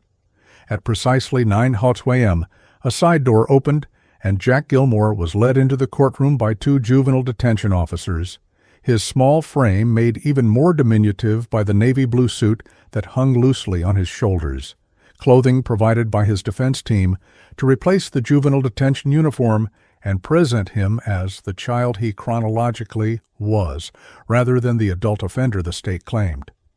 The physical changes in Jack since his arrest were striking. He had lost significant weight. His complexion was pale for months without sunlight, and the boyish features that had been evident in his school photographs had hardened somewhat into a mask-like expressionlessness. As he took his seat beside defense attorney Marcus Reynolds, Jack kept his gaze fixed on the table before him, not looking up even as his parents entered and took seats directly behind the defense table. Across the aisle, the families of Marcos Estrella, Robin Mendez, and Dylan Henderson sat together in a solid phalanx of grief and determination, many wearing memorial pins bearing photographs of their sons. Judge Ramirez called the court to order with a sharp rap of her gavel, her experienced demeanor reflecting her 15 years on the bench and reputation for running a strictly controlled courtroom. Florida versus Jack Thomas Gilmore, case number 2020 CR 78542, 3 counts of murder in the first degree, she announced for the record before addressing the attorneys. Before we bring in the jury pool, I want to remind all parties that while I recognize the emotional nature of this case and the media attention it has received, I expect the highest standards of professional conduct in my courtroom. This case involves complex issues of juvenile justice and mental health that demand careful, reasoned consideration rather than emotional appeals. Her gaze swept deliberately from the prosecution table to the defense and then to the gallery where the family sat, making clear that her warning applied to everyone present. The jury selection process had been unusually challenging given the extensive media coverage of the case and the complex issues it raised regarding juvenile crime, mental health, and appropriate punishment. Over the previous 2 weeks, attorneys had questioned more than 150 potential jurors to find 12 individuals and 4 alternates who could evaluate the evidence impartially despite the emotional nature of the case. The final jury composition reflected Miami's diverse community, 7 women and 5 men ranging in age from 28 to 67, with varied racial and professional backgrounds including a high school teacher, a retired nurse and IT specialist, a construction manager, and a social worker, among others. As they filed into the jury box, many glanced briefly at Jack before quickly averting their eyes, the disconnect between his youthful appearance and the gravity of the charges evidently unsettling even to those who had committed to judging him fairly. Prosecutor Abigail Wilson rose for her opening statement, her tailored charcoal suit and confident demeanor projecting the professional gravity the case demanded. Your Honor, ladies and gentlemen of the jury, she began, this case is about 3 lives violently extinguished by deliberate, premeditated action. She paused, allowing the weight of her words to settle over the courtroom before continuing. Over the course of this trial, you will see evidence that on the night of November 11, 2020, the defendant, Jack Gilmore, made a conscious decision to retrieve a deadly weapon and use it to take the lives of 3 of his friends, Marcos Estrella, Robin Mendez, and Dylan Henderson, all just 14 years old, with their entire futures ahead of them. Wilson moved to a large display board uncovering photographs of the 3 victims in life, school portraits showing smiling boys in the bloom of early adolescence, positioned beside crime scene photos showing their bodies as they were discovered. Wilson structured her opening around the security camera footage that formed the cornerstone of the prosecution's case. The evidence will show that this was not a spontaneous act of rage but a calculated decision, she continued, moving to a laptop that projected still images from the security footage onto a large screen visible to the jury. You will see the defendant leave the game room after an argument, walk deliberately to the kitchen, select a knife, not just any knife, but one he knew to be particularly sharp, conceal it behind his back, and return to his friends.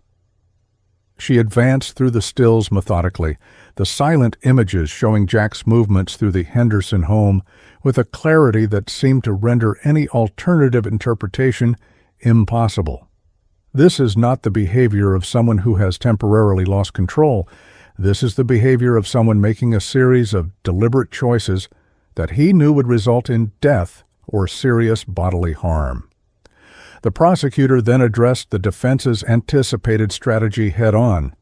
The defense will ask you to focus exclusively on the defendant's age and mental state, arguing that these factors should outweigh his actions and intentions, Wilson said, her tone measured but firm.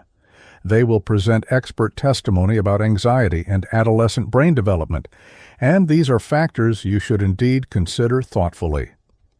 But I urge you to remember that understanding the why behind an action does not negate responsibility for that action. She turned to face Jack directly for the first time. The evidence will show that despite his age, despite his mental health challenges, Jack Gilmore knew exactly what he was doing when he selected that knife, knew the harm it would cause when he plunged it repeatedly into the bodies of 3 people who thought he was their friend, and made a conscious choice to end their lives rather than walk away from a situation he found humiliating. Wilson concluded by humanizing the victims, taking time to describe each boy individually, Marcus's academic achievements and plans to become a doctor, Robin's artistic talent and kindness toward others, Dylan's athletic abilities, and close relationship with his parents. When you deliberate on this case, she said, her voice dropping slightly, I ask you to remember not just how these 3 young lives ended, but everything they contained and everything they promised to become, all the potential that was violently and permanently extinguished on that November night. The state has the burden of proving beyond a reasonable doubt that the defendant committed these murders with premeditation, and we will meet that burden through security footage, forensic evidence, the defendant's own statements, and expert testimony. She returned to her seat with a final statement that set the tone for the prosecution's case. This is a tragedy with many dimensions, but at its core, it is also a crime for which justice must be served. Defense attorney Marcus Reynolds approached the podium with a deliberate calm that contrasted with Wilson's more dynamic presentation style. At 58, Reynolds had built his reputation defending complex, high-profile cases, particularly those involving mental health issues, and had taken on Jack's case pro bono after being contacted by mental health advocacy organizations concerned about the implications of trying a 14-year-old as an adult. Ladies and gentlemen, he began, his deep voice resonating through the courtroom, when you look at my client, what do you see? Do you see a calculating murderer who coldly plotted the deaths of his friends? Or do you see what I see? A child, a 14-year-old boy whose still developing brain was overwhelmed by emotional distress to the point where his ability to make rational choices effectively collapsed. Reynolds moved closer to the jury box, establishing direct eye contact with several jurors. This case asks you to consider one of the most difficult questions in our legal system. How do we assess responsibility when the person before us was not fully formed, either in body or in mind, at the time of the act in question? Reynolds acknowledged the security footage rather than attempting to minimize its significance, a strategy that initially surprised some observers. The prosecution is absolutely correct about one thing. The security cameras did capture my client retrieving a knife and returning to the game room where this terrible tragedy occurred, he said. We do not dispute these basic facts. What we dispute is the interpretation of these actions as evidence of adult-level premeditation and intent. He directed the jury's attention to a different screen where he displayed brain scan images. During this trial, you will hear from some of the nation's leading experts on adolescent neuroscience who will explain that the teenage brain, particularly the prefrontal cortex that governs impulse control, decision-making, and the ability to foresee consequences, is physically incomplete. This is not theory or excuse. It is biological reality confirmed by decades of scientific research. The defense's opening then shifted to Jack's personal history and the immediate circumstances preceding the killings. You will learn that Jack Gilmore had a documented history of anxiety and had been in counseling for 2 years prior to this incident, Reynolds explained. You will hear from his school counselor about his struggles with social situations and his particular sensitivity to humiliation, a sensitivity rooted in past experiences of bullying so severe that he had contemplated suicide in 6th grade. Reynolds then played a short excerpt from the audio recording captured on Robin Mendez's smartphone, carefully selected to highlight the escalating taunts directed at Jack and his increasingly desperate attempts to avoid the humiliating forfeit being demanded of him. What you just heard was a vulnerable child with known anxiety issues being pushed toward a psychological breaking point by peers who understood his particular sensitivities and targeted them deliberately. Reynolds then directly addressed the prosecution's characterization of Jack's retrieval of the knife. Ms. Wilson described my client's movements as deliberate and calculating. I ask you to consider an alternative interpretation: dissociation, a psychological state where extreme emotional distress causes a kind of mental disconnect between action and awareness. He moved closer to the jury again, his voice softening. Imagine for a moment what it feels like to be 14 years old, to have already experienced traumatic bullying, to be desperately afraid of humiliation, and to find yourself in a situation where the people you thought were your friends are threatening to subject you to public degradation. That, in your mind, will destroy your life all over again. The experts will testify that in such a state of overwhelming emotional distress, especially in an adolescent brain, the capacity for rational decision-making and the ability to consider alternatives can effectively shut down. The defense's opening concluded with a direct challenge to the jury regarding the broader implications of their decision. This case is not just about Jack Gilmore, Reynolds stated firmly. It is about how our society views and treats children who commit terrible acts, whether we acknowledge the scientific reality of their developmental limitations or whether we ignore that reality in favor of retribution. Jack bears responsibility for his actions. No one disputes that. But the level of responsibility and the appropriate consequences must reflect the reality of who he was at the time. Not an adult making a fully informed, rational choice, but a child in crisis whose capacity to see alternatives and control impulses was profoundly compromised by both his developmental stage and his immediate psychological distress. Reynolds returned to the defense table with a final appeal. I ask you to keep an open mind, to carefully consider all the evidence, not just of what happened, but of why it happened and who Jack Gilmore truly was on that night, before reaching your verdict. As opening statements concluded, Judge Ramirez instructed the jury that these statements were not evidence, but rather a roadmap of what each side intended to prove, reminding them that their decision must ultimately be based solely on the evidence presented during the trial. She then called for the prosecution's first witness, setting in motion a trial that would examine not just the facts of Jack Gilmore's actions, but profound questions about juvenile justice, mental health, and the appropriate balance between understanding and accountability when children commit adult crimes.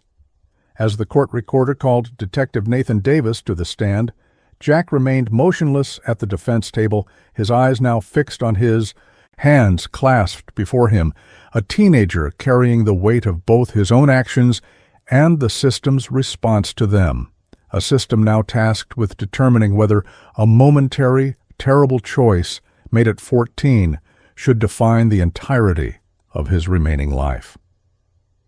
Detective Davis took the stand wearing a crisp dark suit rather than his usual police attire, a deliberate choice to present a more formal appearance before the jury.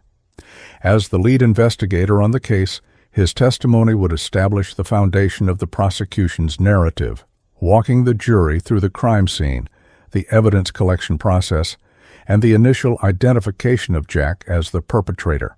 Wilson began her direct examination by having Davis describe his arrival at the Henderson home on the morning of November 12, 2020, and his first observations of the crime scene.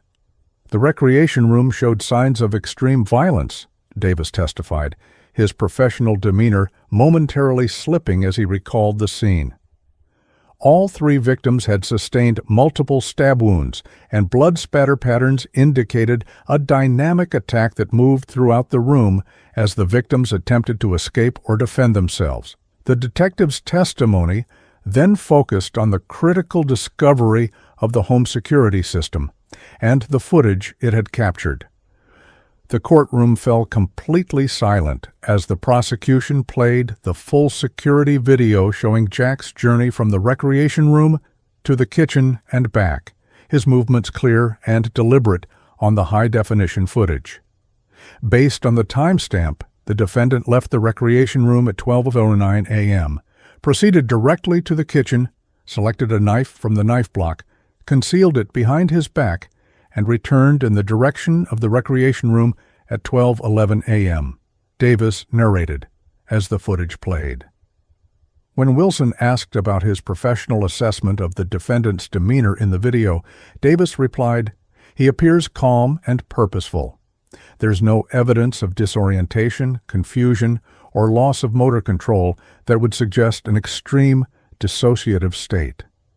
This characterization drew a quick objection from the defense, which Judge Ramirez sustained, instructing the jury to disregard the detective's interpretation of Jack's mental state as beyond his expertise.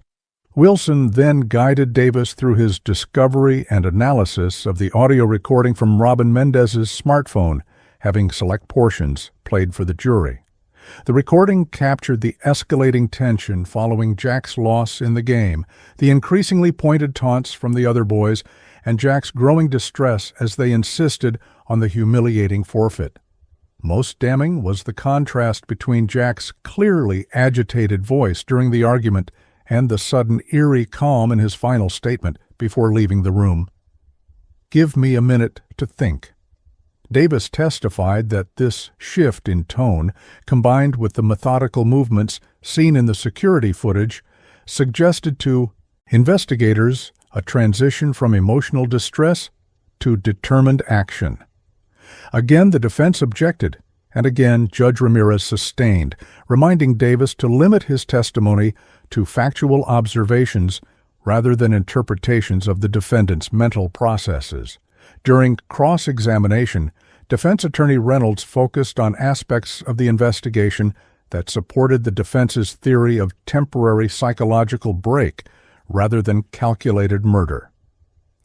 Detective Davis, in your initial report, you noted that when you arrived at the Gilmore residence to make the arrest, Jack appeared to be in a state of shock or dissociation. Is that correct? Reynolds asked. Davis acknowledged this observation but clarified that he was not qualified to make clinical assessments of psychological states. Reynolds pressed further. But based on your extensive experience interviewing suspects immediately after violent crimes, would you say that Jack's behavior, sitting motionless on his bed, not attempting to flee despite having hours to do so, making no effort to hide the bloody clothes, was consistent with someone who had executed a premeditated plan? The question forced Davis to concede that these behaviors were unusual in cases of planned homicide, but maintained that every case was unique and that Jack's actions following the murders did not necessarily negate the deliberate nature of his retrieval of the weapon. The trial's first day concluded with testimony from the first responding officers and preliminary testimony from the medical examiner regarding the nature of the victim's wounds. Throughout the proceedings, Jack remained almost completely still, his gaze fixed downward except for occasional whispered consultations with his attorney.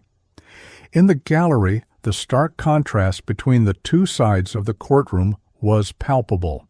The Estrella, Mendez, and Henderson families drawn together in shared grief, often clutching hands during particularly difficult testimony, while Jack's parents sat isolated, his mother occasionally dabbing at silent tears, both bearing the weight of their son's actions and their own questions about what they might have missed, or how they might have prevented the tragedy. As Judge Ramirez adjourned for the day, the crowded courtroom dispersed into the warm Miami evening, reporters rushing to file their stories about a trial that had already exposed the fault lines in how society views juvenile crime, as a failure of individual morality deserving adult punishment, or as a tragedy of developmental psychology requiring a more nuanced response. The second day of trial began with the prosecution calling Robert Henderson, Dylan's father, and the person who discovered the bodies, to the stand. His testimony was brief, but emotionally devastating, as he recounted in a voice repeatedly breaking with emotion how he had returned from his night shift and gone to check on the boys, only to find his son and his friends lying dead in pools of their own blood. "I tried to help them, tried to find a pulse," Henderson testified, visibly struggling to maintain his composure, "but they were already cold. My boy was already gone." When asked to identify the defendant, Henderson turned to look at Jack for the first time, his face contorting with grief and anger. "That's him," he said, his voice suddenly hard. "That's the boy who killed my son." The defense declined to cross-examine, recognizing that any questioning of this devastated father would likely only alienate the jury. The prosecution methodically built its case over the next several days, calling forensic experts who testified about the blood evidence, the pattern of wounds, and the digital evidence recovered from the gaming consoles and smartphones present at the scene. Dr. Sophia Patel, the medical examiner, provided detailed testimony about the nature of the stab wounds, noting that the depth and force suggested committed, determined action rather than hesitant or random strikes. FBI audio analyst James Chen testified about the enhancement process used on Robin's smartphone recording, highlighting how the audio captured Jack's shift from agitated distress to unnerving calm just before he left to retrieve the knife. Each piece of evidence seemed to strengthen the prosecution's narrative of a teenager who, while provoked and distressed, had made a deliberate decision to arm himself and attack his friends rather than choosing any number of nonviolent alternatives.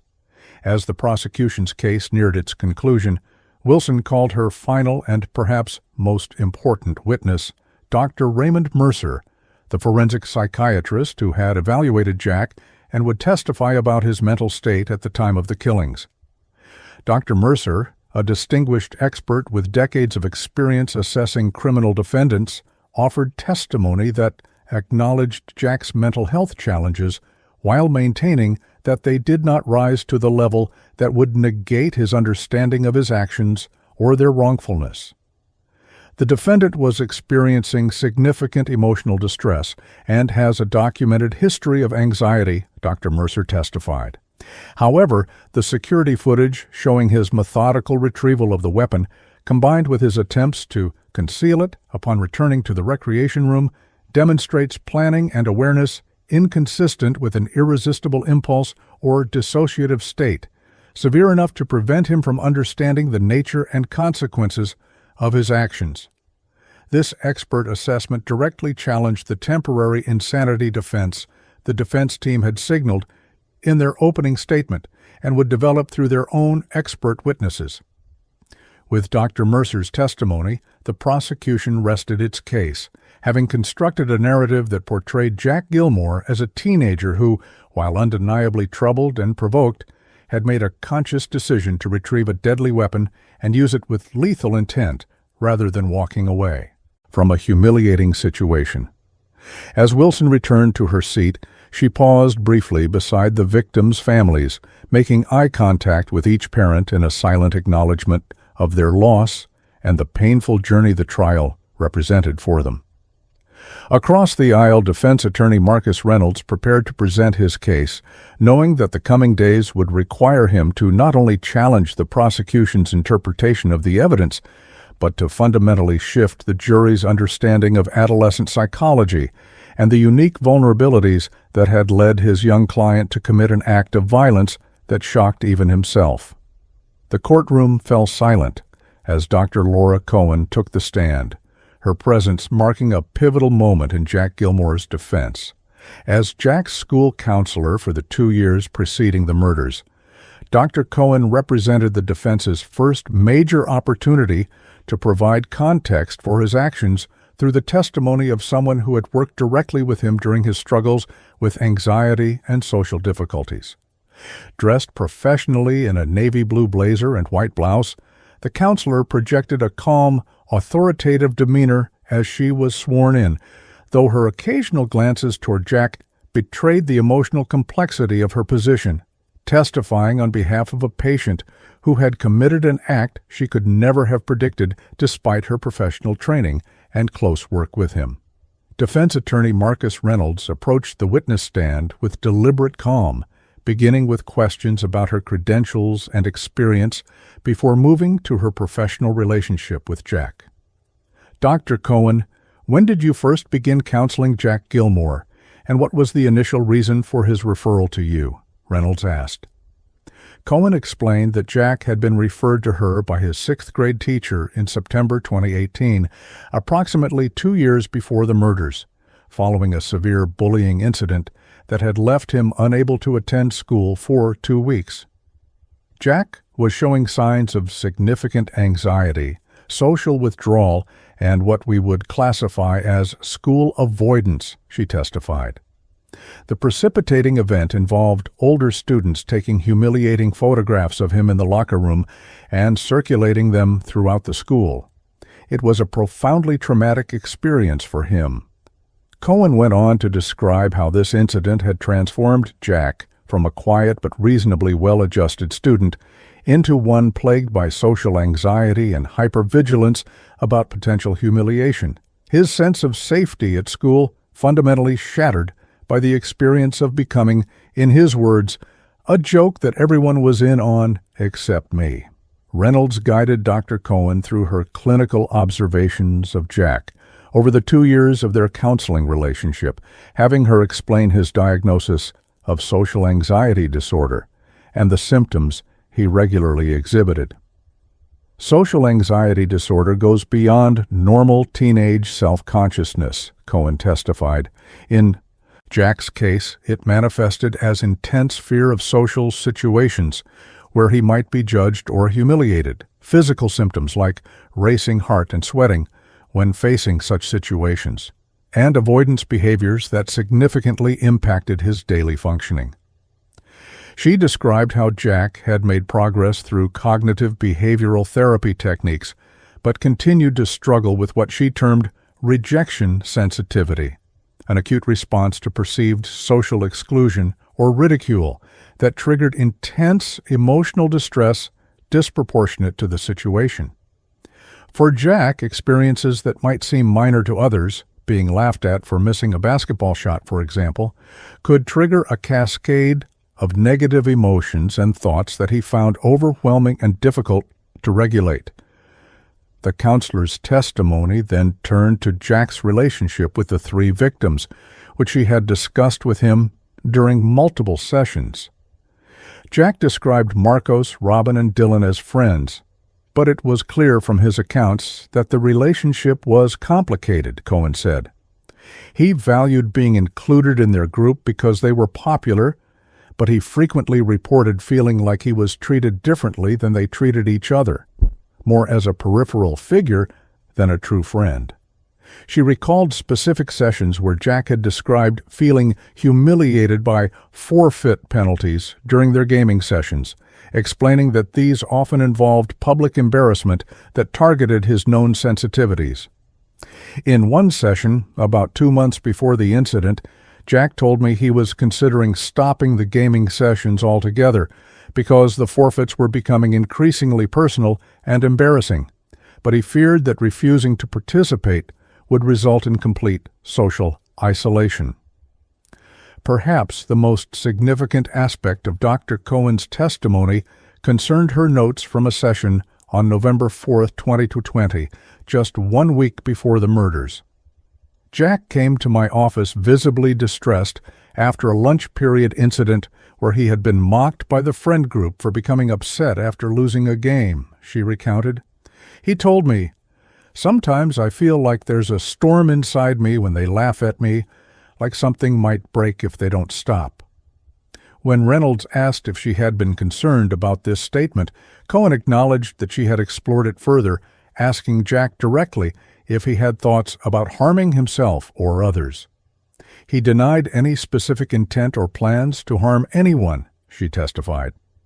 He described it more as a feeling of being overwhelmed by emotion rather than an urge to take action.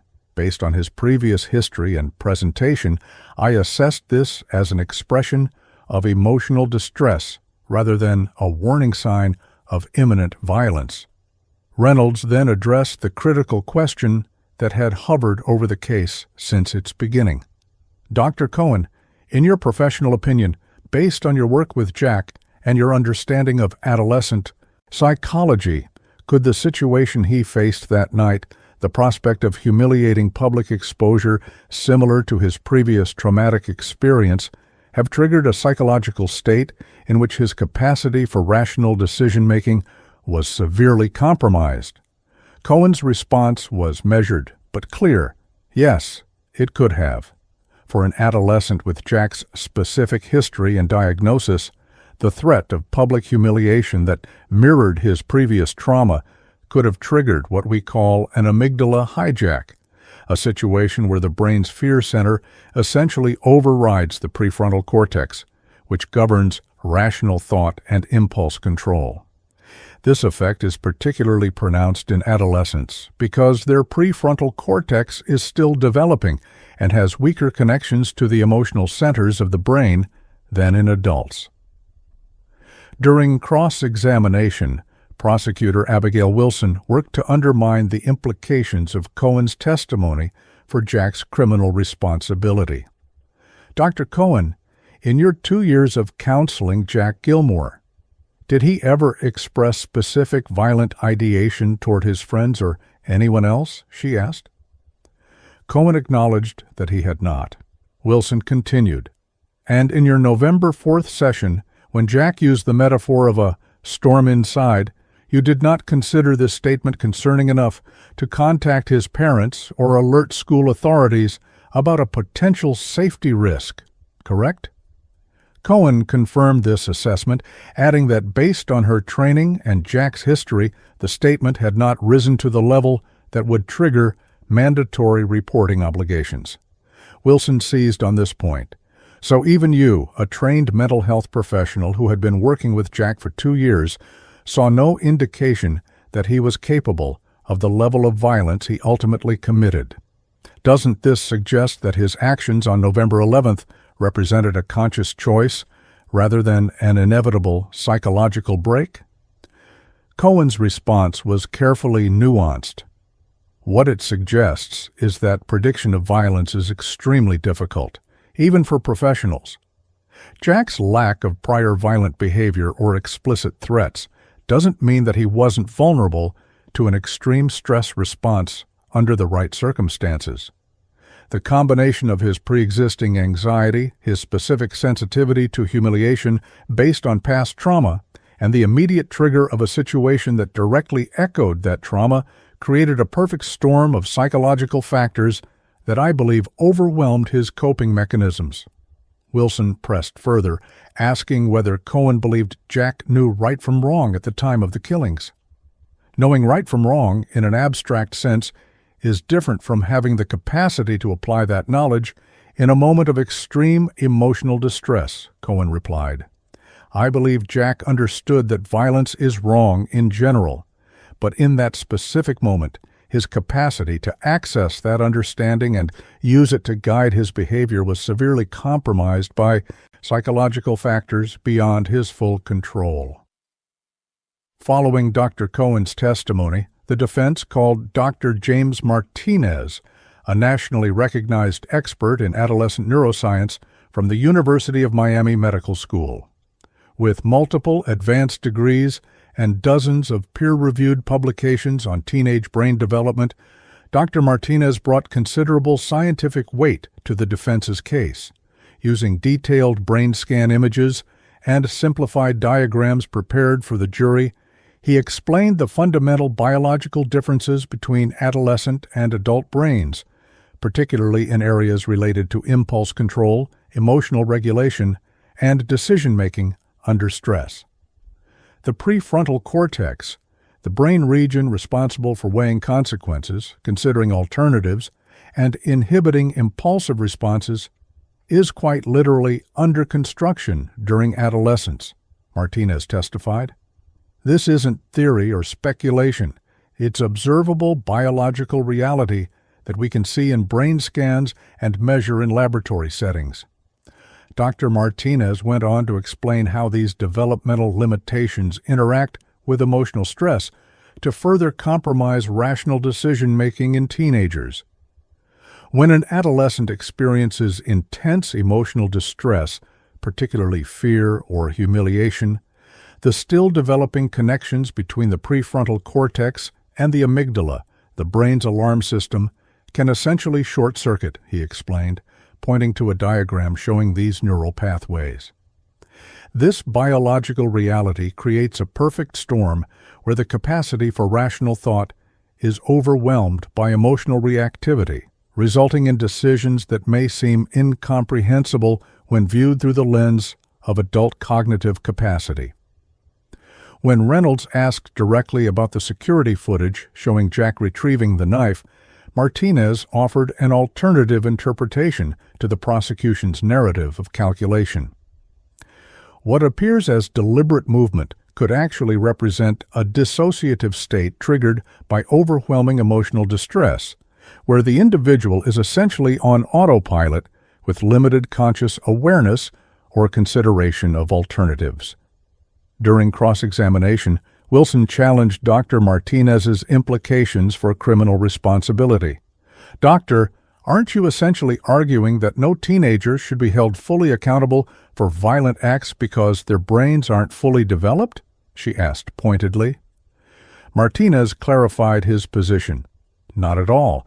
I'm explaining the biological reality of adolescent brain development, not making prescriptions about legal accountability. Most teenagers navigate this developmental period without committing violence because other protective factors are in place. What makes this case distinctive is the combination of developmental limitations with specific psychological vulnerabilities and an acute trigger that directly targeted those vulnerabilities. Wilson pressed further, asking whether Jack's Actions, particularly retrieving the knife from another room, demonstrated sufficient planning to indicate awareness and intent regardless of his developmental stage. Martinez acknowledged the complexity. The capacity for basic planning isn't absent in adolescence, but the ability to fully consider alternatives and consequences while under severe emotional distress is significantly compromised compared to adults. What might look like calculated action could represent a narrow tunnel vision where only one path forward seems accessible in that moment. The defense's case continued with testimony from Dr. Elizabeth Ramirez, a forensic psychiatrist who had conducted an independent evaluation of Jack over 5 sessions following his arrest. Unlike Dr. Mercer, the prosecution's expert, who had emphasized Jack's capacity to understand his actions, Dr. Ramirez focused on what she described as acute stress-induced dissociation at the time of the offense. Based on my evaluation and review of the evidence, including the security footage and audio recording, I believe Jack experienced a dissociative state triggered by the intense psychological distress of anticipated humiliation, she testified. In such a state, an individual's normal connection between thought and action becomes disrupted. They may appear to function, walking, speaking, even performing complex tasks, but their awareness of alternatives and consequences is severely constrained, and their sense of agency or choice is fundamentally altered. Dr. Ramirez discussed what she termed the humiliation-violence connection, explaining how public shame, particularly for adolescents with pre-existing anxiety and trauma related to humiliation, can trigger extreme responses that appear disproportionate to observers. For Jack, the prospect of another public humiliation similar to his previous traumatic experience represented an existential threat to his identity and psychological safety, she explained. His journal entries in the weeks before the incident show increasing preoccupation with avoiding humiliation, suggesting that his psychological resources for managing this specific stressor were already depleted before the triggering event at the sleepover. When Reynolds asked directly about Jack's legal responsibility, Dr. Ramirez carefully distinguished between different standards. While I believe Jack understood in an abstract sense that stabbing someone could cause death, I don't believe he had the capacity in that moment to fully appreciate the nature and consequences of his actions or to conform his conduct to the requirements of the law due to his dissociative state and the overwhelming emotional distress he was experiencing. Wilson's cross-examination of Dr. Ramirez was particularly aggressive, challenging both her methodology and conclusions. Doctor, isn't it true that your evaluation of Jack Gilmore took place months after the incident, when he had already been exposed to the consequences of his actions and had time to construct a narrative that might minimize his responsibility? Ramirez defended her approach, explaining that she had considered this possibility and based her assessment on multiple sources of evidence beyond Jack's self-reporting, including the contemporaneous audio and video evidence, his prior counseling records, and standardized psychological testing. Wilson then focused on specific aspects of the security footage.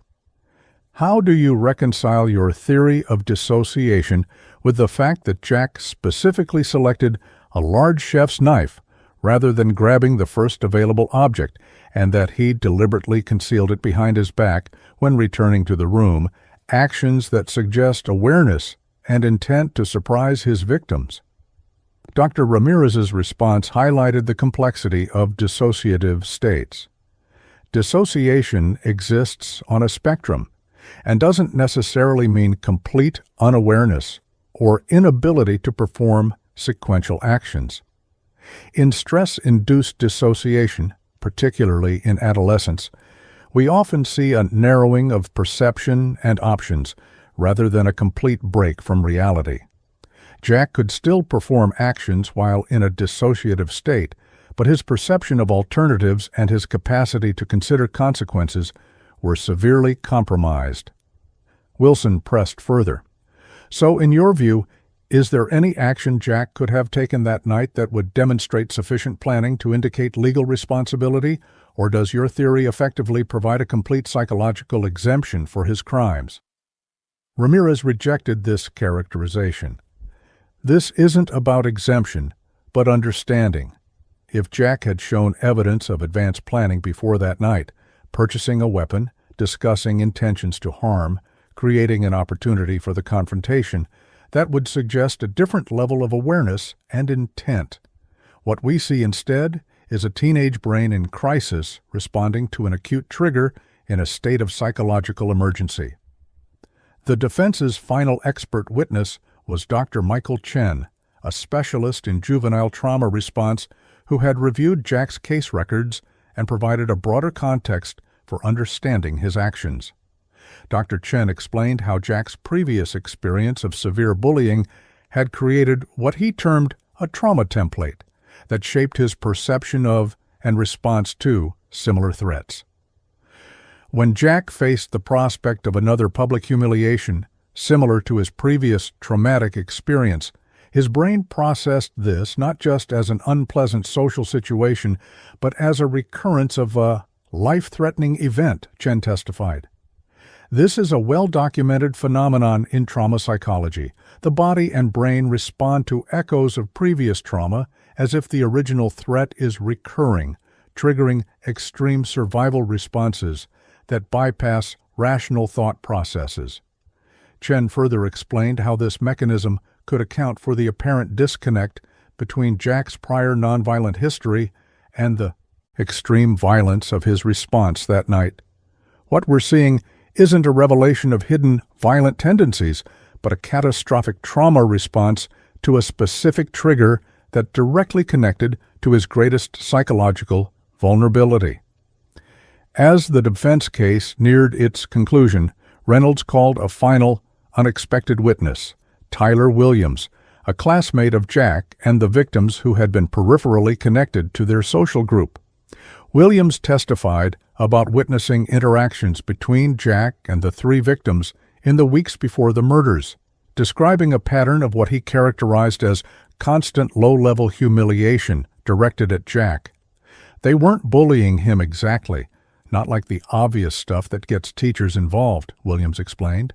It was more like they kept him around as the person they could always make fun of, and they knew exactly which buttons to push to get a reaction. He described a specific incident just 2 weeks before the murders where Jack had been subjected to a similar forfeit after losing a basketball game, having to wear a girl's cheerleading uniform to the school cafeteria. Jack did it because he was afraid of being excluded, but he was really upset afterward, Williams recalled. I remember Dylan saying something like, "Next time we'll make it even worse," and they all laughed except Jack. He just looked empty. The testimony of these expert and fact witnesses created a complex counter-narrative to the prosecution's portrayal of Jack as a calculating killer, where the state had emphasized the deliberate retrieval of the knife as evidence of premeditation. The defense experts offered alternative interpretations based on trauma response, adolescent brain limitations, and psychological dissociation. Where prosecutors had pointed to Jack's failure to seek help or choose nonviolent alternatives, defense witnesses explained how trauma and overwhelming emotional distress can create a perceptual tunnel that makes alternatives seem inaccessible in the moment. As Reynolds prepared for his closing argument, the key question remaining for the jury was whether this psychological context merely explained Jack's actions or actually excused them in the eyes of the law, whether understanding the why behind the violence should affect their judgment of his legal responsibility for taking 3 young lives. Throughout the defense's presentation of its case, Jack remained largely expressionless at the defense table, occasionally making notes or whispering to his attorney, but showing little visible reaction to the detailed discussion of his psychology and the events that had led to the killings. Only during Tyler Williams's testimony, About the previous humiliating forfeit, did Jack show clear emotion, briefly covering his face with his hands before regaining his composure. In the gallery, the reactions were more varied and visible. Jack's parents listened intently to the expert testimony with expressions suggesting both vindication that their son's mental state was being taken seriously and continued horror at the actions it had produced. The victims' families often shook their heads during defense testimony, their faces reflecting the belief that no psychological explanation could justify or mitigate the deliberate taking of their sons' lives. As the 8th day of testimony concluded, and Judge Ramirez adjourned court until the following morning for closing arguments, the fundamental question of the trial remained unresolved. Could a 14-year-old with documented psychological vulnerabilities and no prior violent history be held fully responsible as an adult for a horrific act committed in a moment of extreme emotional distress, or did the unique limitations of his age and mental state demand a different standard of accountability? This question, central not just to Jack Gilmore's fate, but to broader societal debates about juvenile justice, would now fall to 12 jurors to answer, their decision shaped by the competing narratives of calculation versus crisis, choice versus compulsion, and justice versus understanding that the trial had laid before them.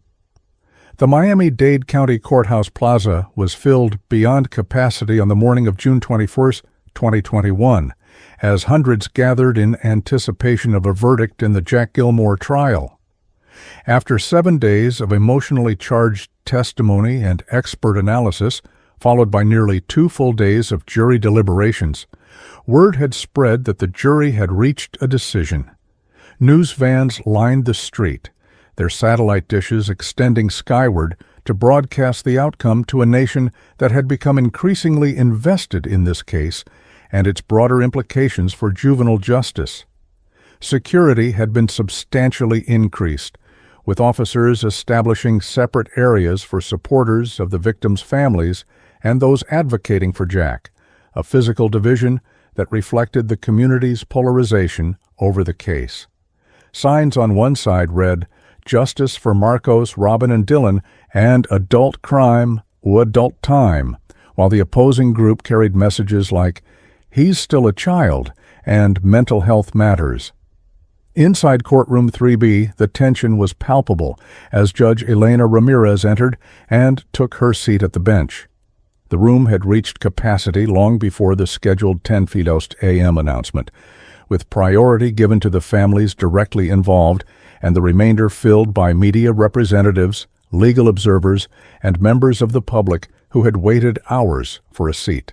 Jack Gilmore sat at the defense table between his attorneys, Marcus Reynolds and his co-counsel Sarah Chen, his thin frame lost in a navy blue suit that his parents had purchased specifically for the trial in an attempt to present him as the child he chronologically was, rather than the adult offender the state claimed. At 14, Jack looked even younger than his age, his face pale from months in detention, and his expression a carefully maintained blank that revealed little of the turmoil that must have existed beneath the surface as he awaited a decision that would determine the course of his remaining life. "Has the jury reached a verdict?" Judge Ramirez asked once the courtroom had settled into an expectant silence. The jury foreperson, a middle-aged high school teacher named Michael Sanchez, rose and confirmed they had. "In the case of the state of Florida versus Jack Thomas Gilmore, we, the jury, find the defendant—" He paused, the paper trembling slightly in his hands. "Guilty of 3 counts of murder in the 2nd degree." A collective gasp swept through the courtroom, followed immediately by conflicting reactions. Sobs from Jack's mother, who collapsed against her husband, cries of both relief and anguish from the victims' families, and a buzz of surprised commentary from the assembled media. Judge Ramirez sharply rapped her gavel, restoring order before instructing the clerk to record the verdict and thanking the jury for their service. The verdict represented a significant compromise from both the prosecution's request for first-degree murder convictions and the defense's hope for manslaughter based on temporary insanity or diminished capacity. By finding Jack guilty of second-degree murder, the jury had determined that while his actions were not premeditated in the legal sense that would support first-degree charges, they also exceeded the heat of passion standard that would constitute manslaughter. Essentially, the jury had concluded that Jack had acted with depraved mind or depraved heart murder, knowingly taking actions that demonstrated a reckless disregard for human life, even if he had not planned the killings in advance. This middle ground verdict suggested that the jury had been influenced by the defense's arguments about Jack's age and psychological state, but had not accepted these factors as sufficient to negate his basic understanding that his actions could cause death.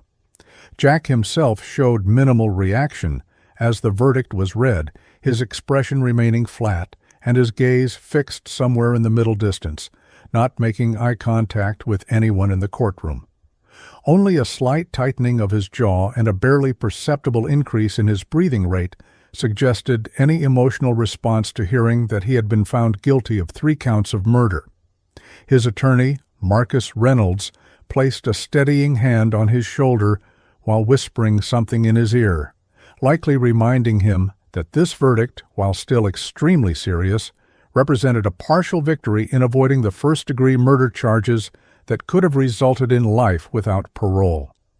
Across the aisle, Prosecutor Abigail Wilson maintained a professional demeanor despite what many would interpret as a partial defeat for the prosecution, nodding respectfully to the jury before turning to offer quiet words of explanation to the victims' families. The emotional reactions from the families affected by the verdict were complex and varied. Thomas and Elaine Gilmore sat directly behind their son, Elaine openly weeping while Thomas attempted to maintain composure, his arm around his wife's shoulders in a gesture of support that seemed equally about steadying himself.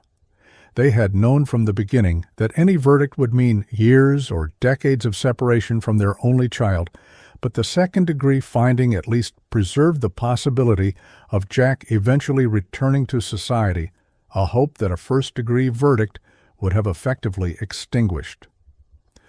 Across the aisle, the families of Marcos Estrella, Robin Mendez, and Dylan Henderson displayed a range of emotions: relief that Jack had been held accountable, grief that renewed the pain of their loss, and for some, visible disappointment that the verdict had not been the first-degree finding they had hoped would provide a sense of full justice for their sons.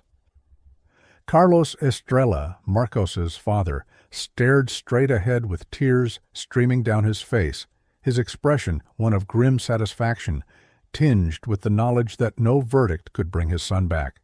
Sofia Mendez, Robin's mother, embraced her husband tightly, burying her face in his shoulder, as the family members around them formed a protective circle.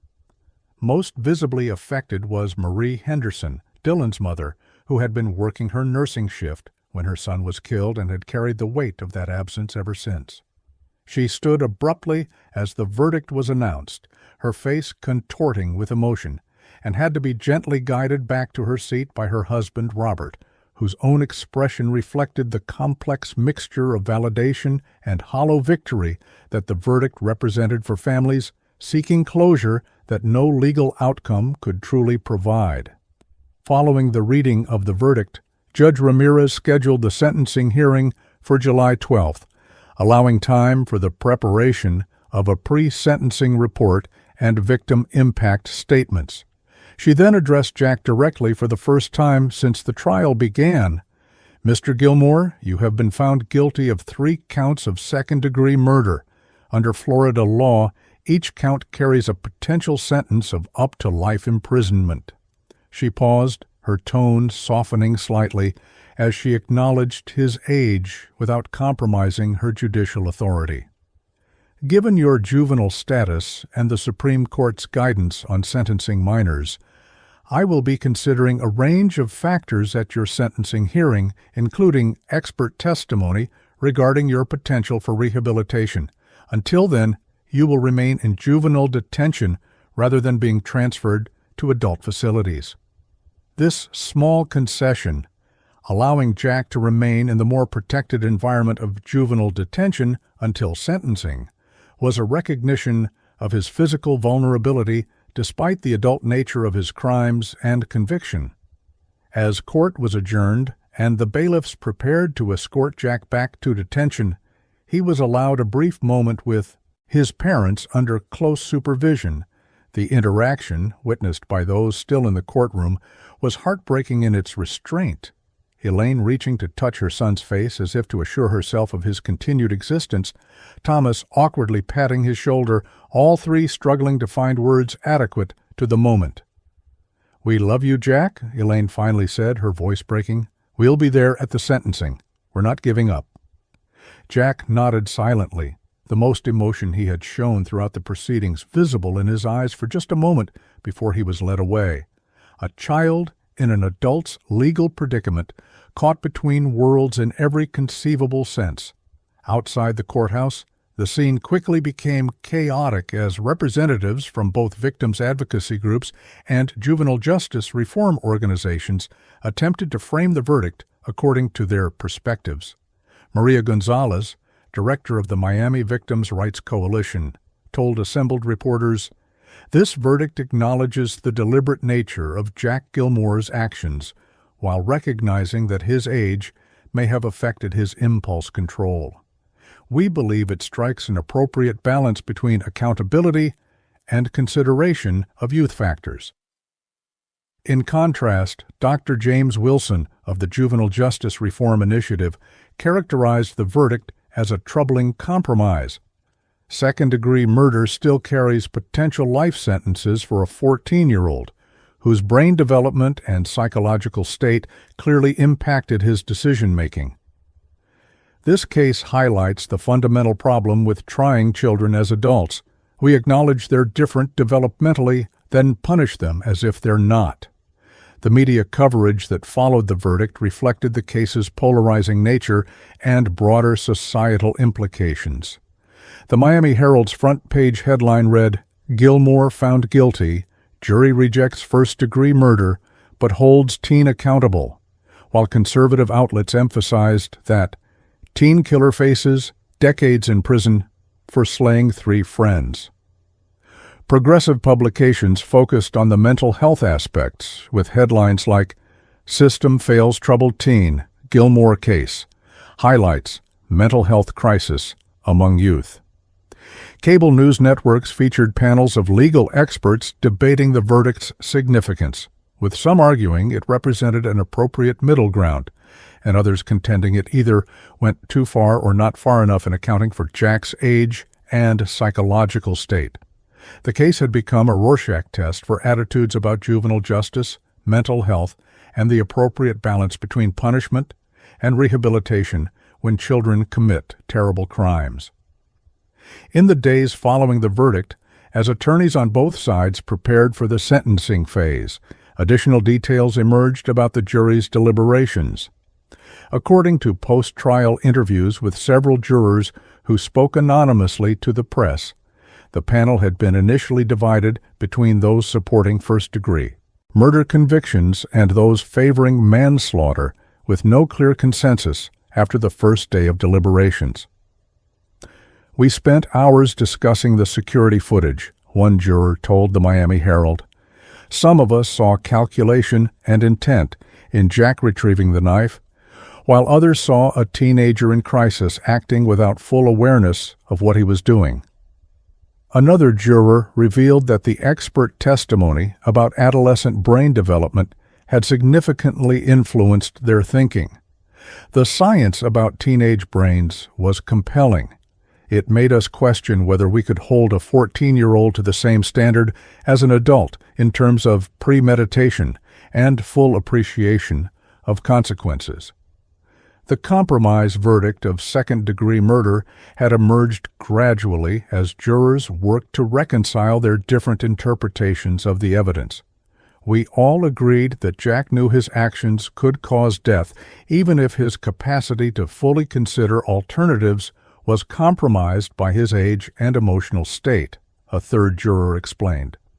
The second-degree finding acknowledged both his responsibility for taking 3 lives and the context that made this different from an adult committing a calculated murder.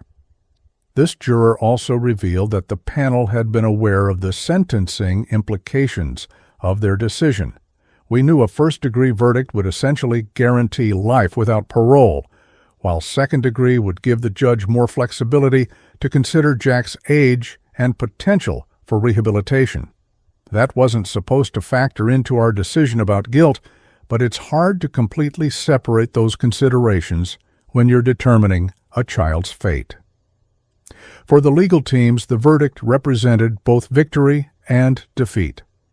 Prosecutor Abigail Wilson issued a measured statement acknowledging the jury's decision while emphasizing the gravity of Jack's actions. While we presented evidence that we believe supported first-degree murder charges, we respect the jury's careful deliberation and finding of guilt on 3 counts of second-degree murder. This verdict ensures that Jack Gilmore will face significant consequences for taking 3 young lives while giving the court discretion to consider appropriate sentencing given his age. Defense attorney Marcus Reynolds characterized the verdict more explicitly as a partial victory. The jury's rejection of first-degree murder charges recognizes the role that Jack's age, mental health, and the immediate circumstances played in this tragedy. We will continue to advocate for a sentence that prioritizes rehabilitation and reflects the scientific reality that adolescents have unique capacity for change and growth.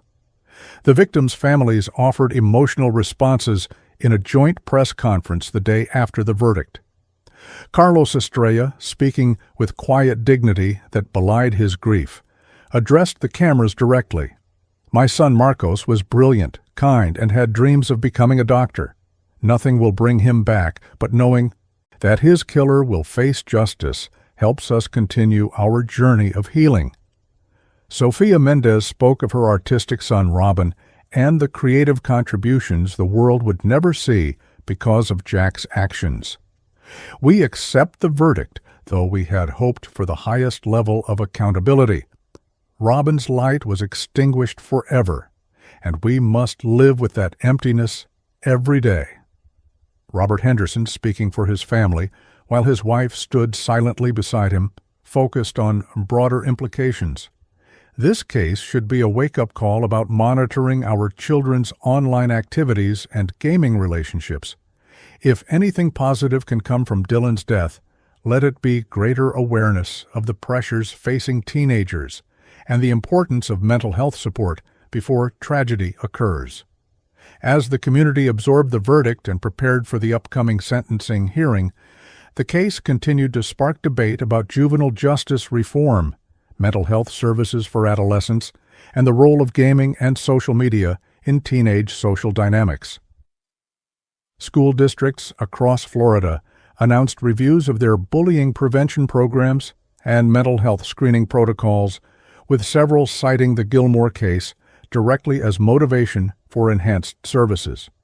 Gaming companies faced renewed scrutiny about the potential psychological impacts of competitive gaming on vulnerable teenagers, with calls for built-in safeguards and parental controls. The case had transcended its immediate legal significance to become a catalyst for broader societal reflection on how communities support, or fail to support, adolescents navigating the already challenging waters of development in an increasingly complex digital landscape.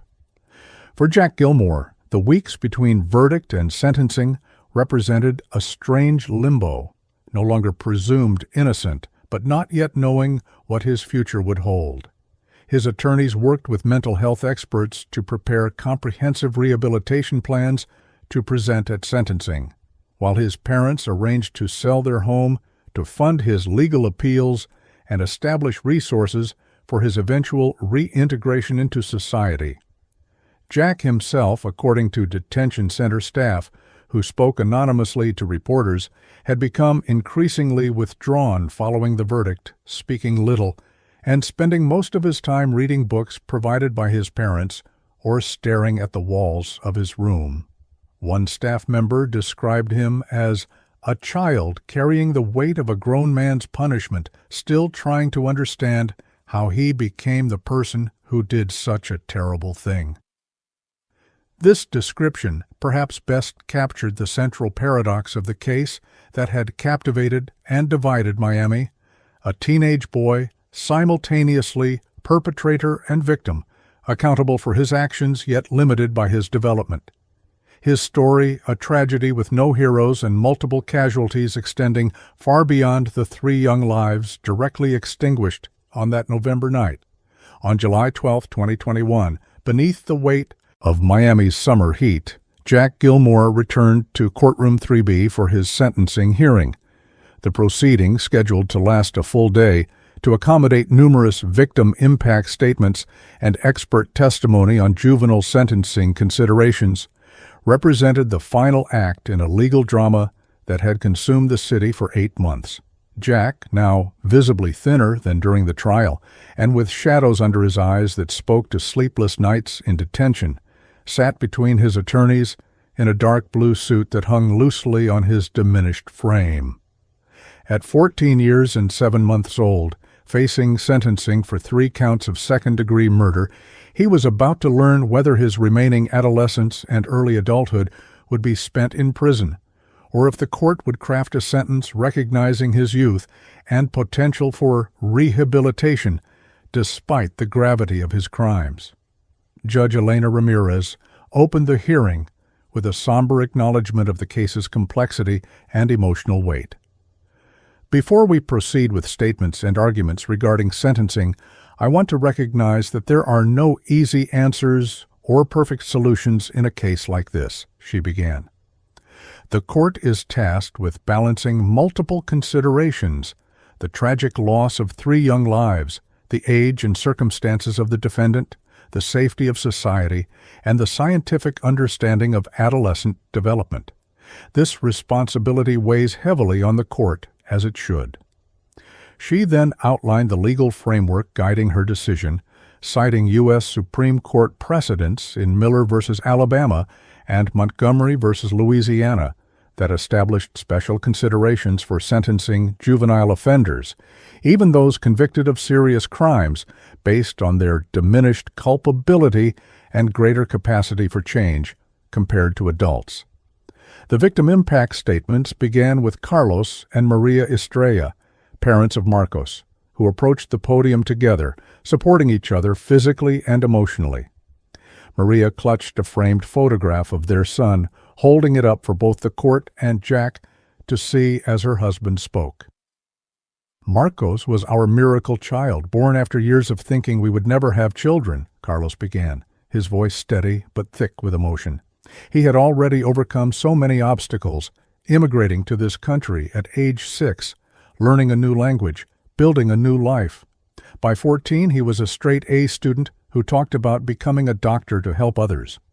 Maria then spoke directly to Jack for the first time. "I want you to look at this face, to really see the life you took. I want you to know that we pray for you too, Jack. Not because we forgive, we are not there yet, but because we believe 2 families shouldn't be destroyed by what happened that night."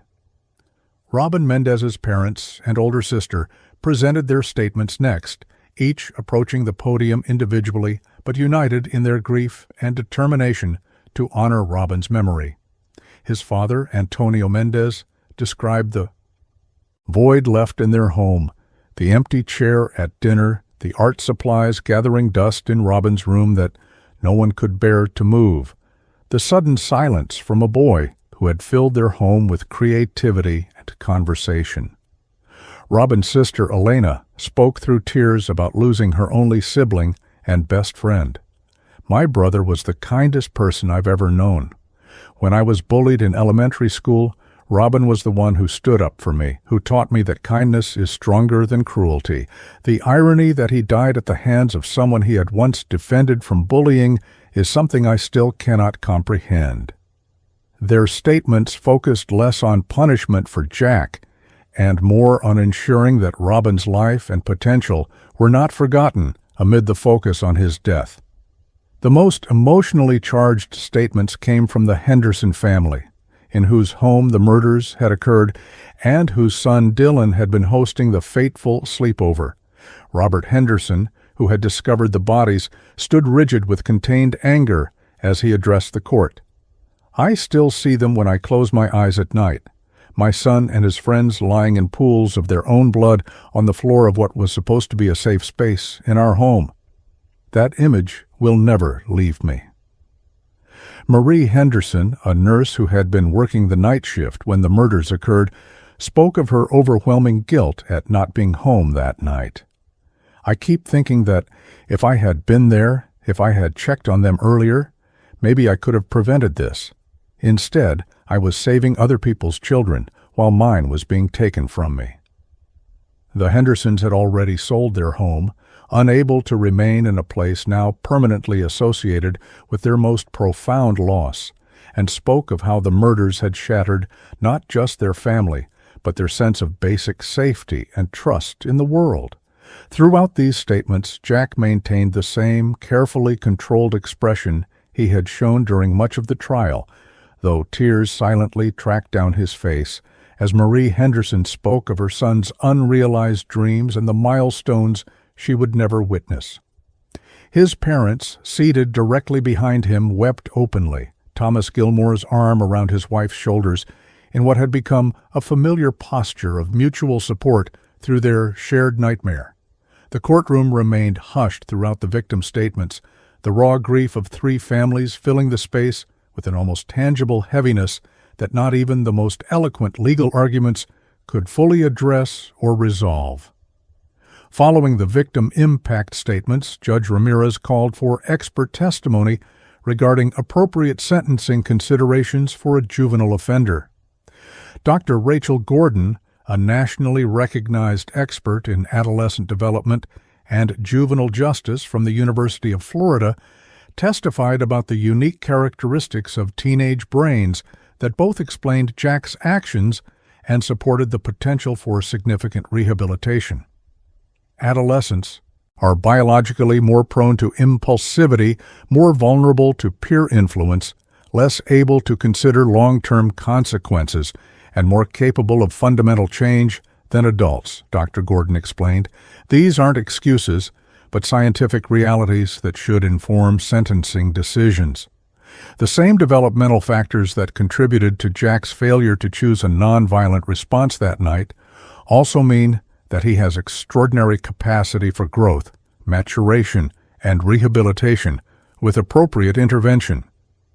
Dr. Gordon recommended a blended sentence that would keep Jack in the juvenile system until age 21, followed by a structured transition to adult supervision with periodic review based on demonstrated rehabilitation progress.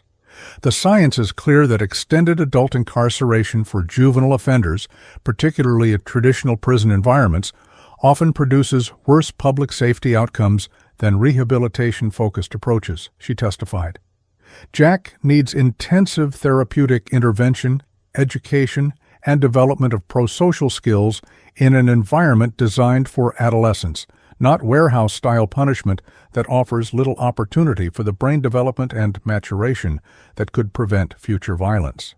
When cross-examined by Prosecutor Wilson about public safety concerns, Gordon acknowledged the seriousness of Jack's crimes, but maintained that his lack of prior violent history, the specific contextual triggers of his actions, and his age all suggested that with appropriate intervention he posed a manageable risk that diminished significantly with maturation. The prosecution and defense then presented their sentencing recommendations, with Prosecutor Abigail Wilson acknowledging the juvenile sentencing considerations while emphasizing the need for substantial punishment. While we recognize that Jack Gilmore's age and developmental stage are mitigating factors, the gravity of taking 3 lives demands significant consequences, Wilson argued. The state recommends 25 years on each count to be served consecutively, with periodic review after 15 years to consider whether continued incarceration serves the interests of justice and public safety. This recommendation, while substantial, represented a step back from the maximum possible sentence of life imprisonment and included the possibility of eventual release based on demonstrated rehabilitation, a concession to the juvenile factors that the jury had implicitly recognized in rejecting first-degree murder charges. Defense attorney Marcus Reynolds presented a more rehabilitation-focused recommendation, proposing a blended sentence similar to Dr. Gordon's suggestion: placement in a secure juvenile therapeutic facility until age 21, followed by a 10-year adult sentence with intensive supervision and mental health treatment, and early release possibility after 5 years of the adult term based on clear rehabilitation benchmarks. Jack was a child in crisis who made a terrible decision with irreversible consequences, Reynolds argued.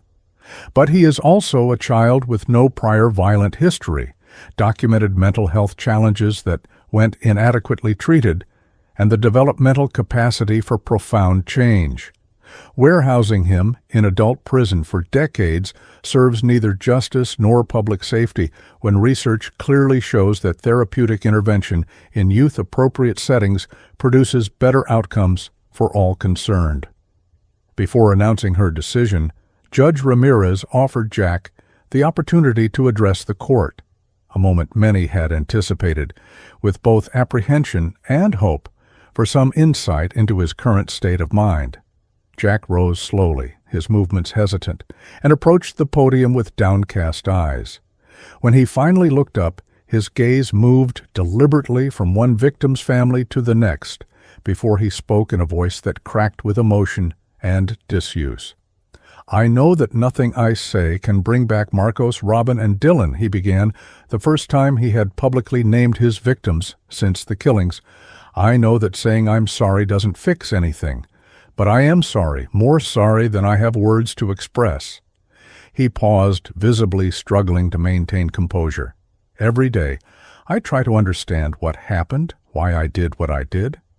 I still don't fully understand it myself, but I want you to know that I think about them every day, about who they were, and who they could have become. I think about the pain I've caused to their families and to my own." He concluded with a statement that seemed to acknowledge the justice of whatever punishment awaited him. "I don't expect forgiveness, I don't deserve it, but I promise that whether I'm in prison for years or decades, I will try every day to become someone who would never do what I did, someone who honors their memory by being better than I was that night." After a brief recess to consider all statements and recommendations, Judge Ramirez delivered her sentencing decision in a courtroom so silent that the air conditioning system seemed thunderous by comparison.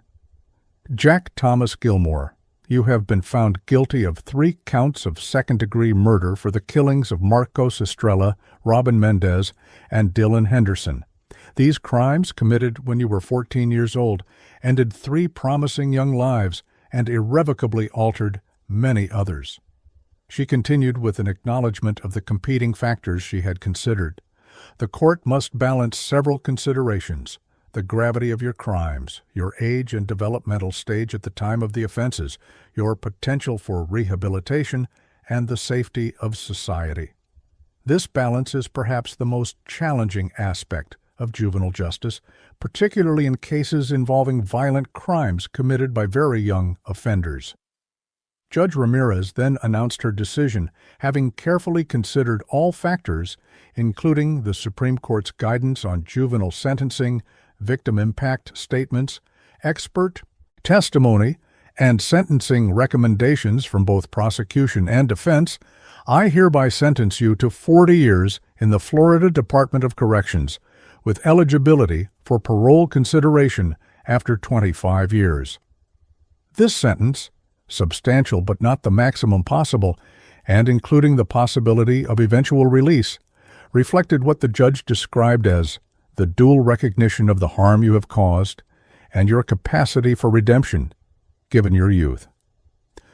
She further specified that Jack would remain in juvenile facilities until age 18, with educational and therapeutic programming tailored to his needs before transitioning to adult supervision with continued mental health treatment and periodic evaluation.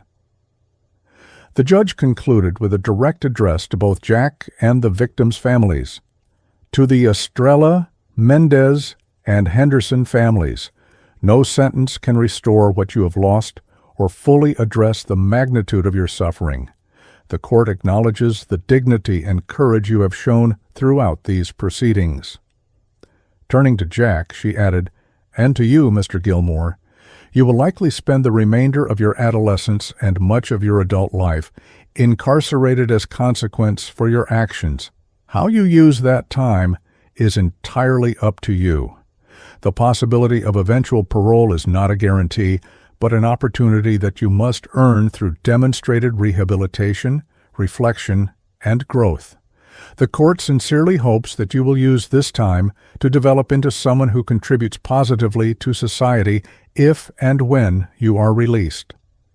As Jack was led from the courtroom, the reality of his sentence visible in the slump of his shoulders, his parents embraced each other in a grief different from, but parallel to that, of the victims' families, the grief of knowing their son would spend his formative years and early adulthood in confinement, his development shaped by the controlled environment of the correctional system rather than the normal experiences of adolescence and early adulthood.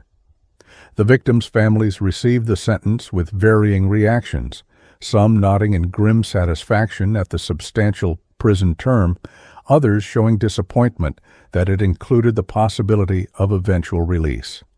No one celebrated. There was nothing in this outcome that could be construed as victory for any party involved, only degrees of loss, differently distributed among those affected by the case. In the months and years following Jack's sentencing, the ripple effects of the case extended far beyond the immediate families involved, influencing policy discussions, institutional practices, and community awareness throughout Florida and beyond. The Miami-Dade School District implemented enhanced mental health screening protocols and expanded counseling services, with particular attention to identifying and supporting students with anxiety disorders and histories of bullying-related trauma. A new policy required parental notification when students were referred for mental health evaluation, addressing one of the gaps identified in Jack's case, where his counselor had recommended psychiatric assessment multiple times, but no formal mechanism existed to ensure follow-through when parents were hesitant.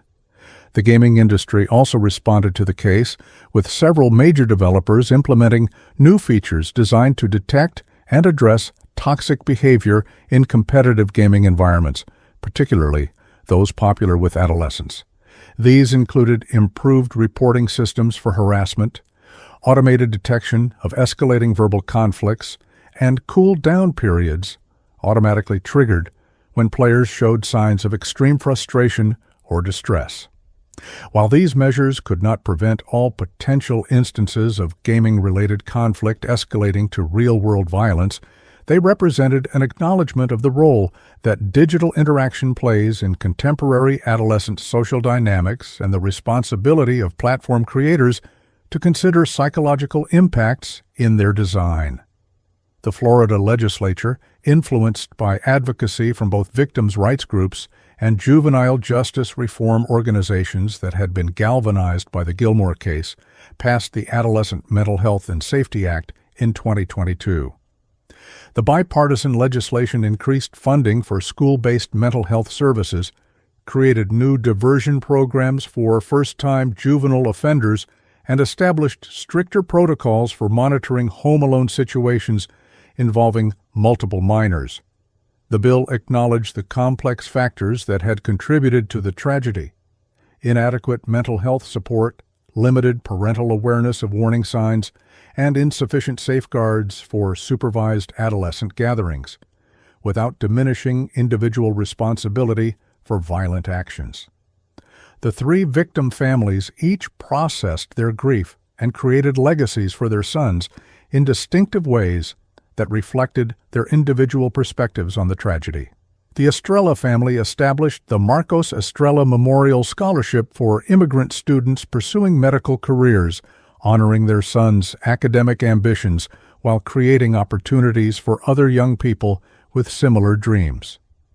The fund grew rapidly, supported by community donations and annual fundraising events, and by 2025 had provided scholarships for 15 students, many of whom expressed commitment to practicing medicine in underserved communities as Marcos had planned to do. The Mendez family channeled their grief into creative expression and advocacy, establishing the Robin Mendez Arts Initiative that brought arts education and therapy programs to schools throughout Miami. Robin's mother, Sophia, became a vocal advocate for bullying prevention, speaking at schools about the complex social dynamics that can contribute to violence and the importance of creating cultures of genuine inclusion rather than tolerance. Robin's artwork was featured in a traveling exhibition titled Unfulfilled Promise, alongside pieces by other young artists whose lives had been cut short by violence, creating a powerful visual statement about the creative potential lost to society through such tragedies. Robert and Marie Henderson, after relocating to another state to escape the painful associations of Miami, eventually established the Dylan Henderson Foundation, focused on promoting responsible gaming habits and parent-child communication about digital activities.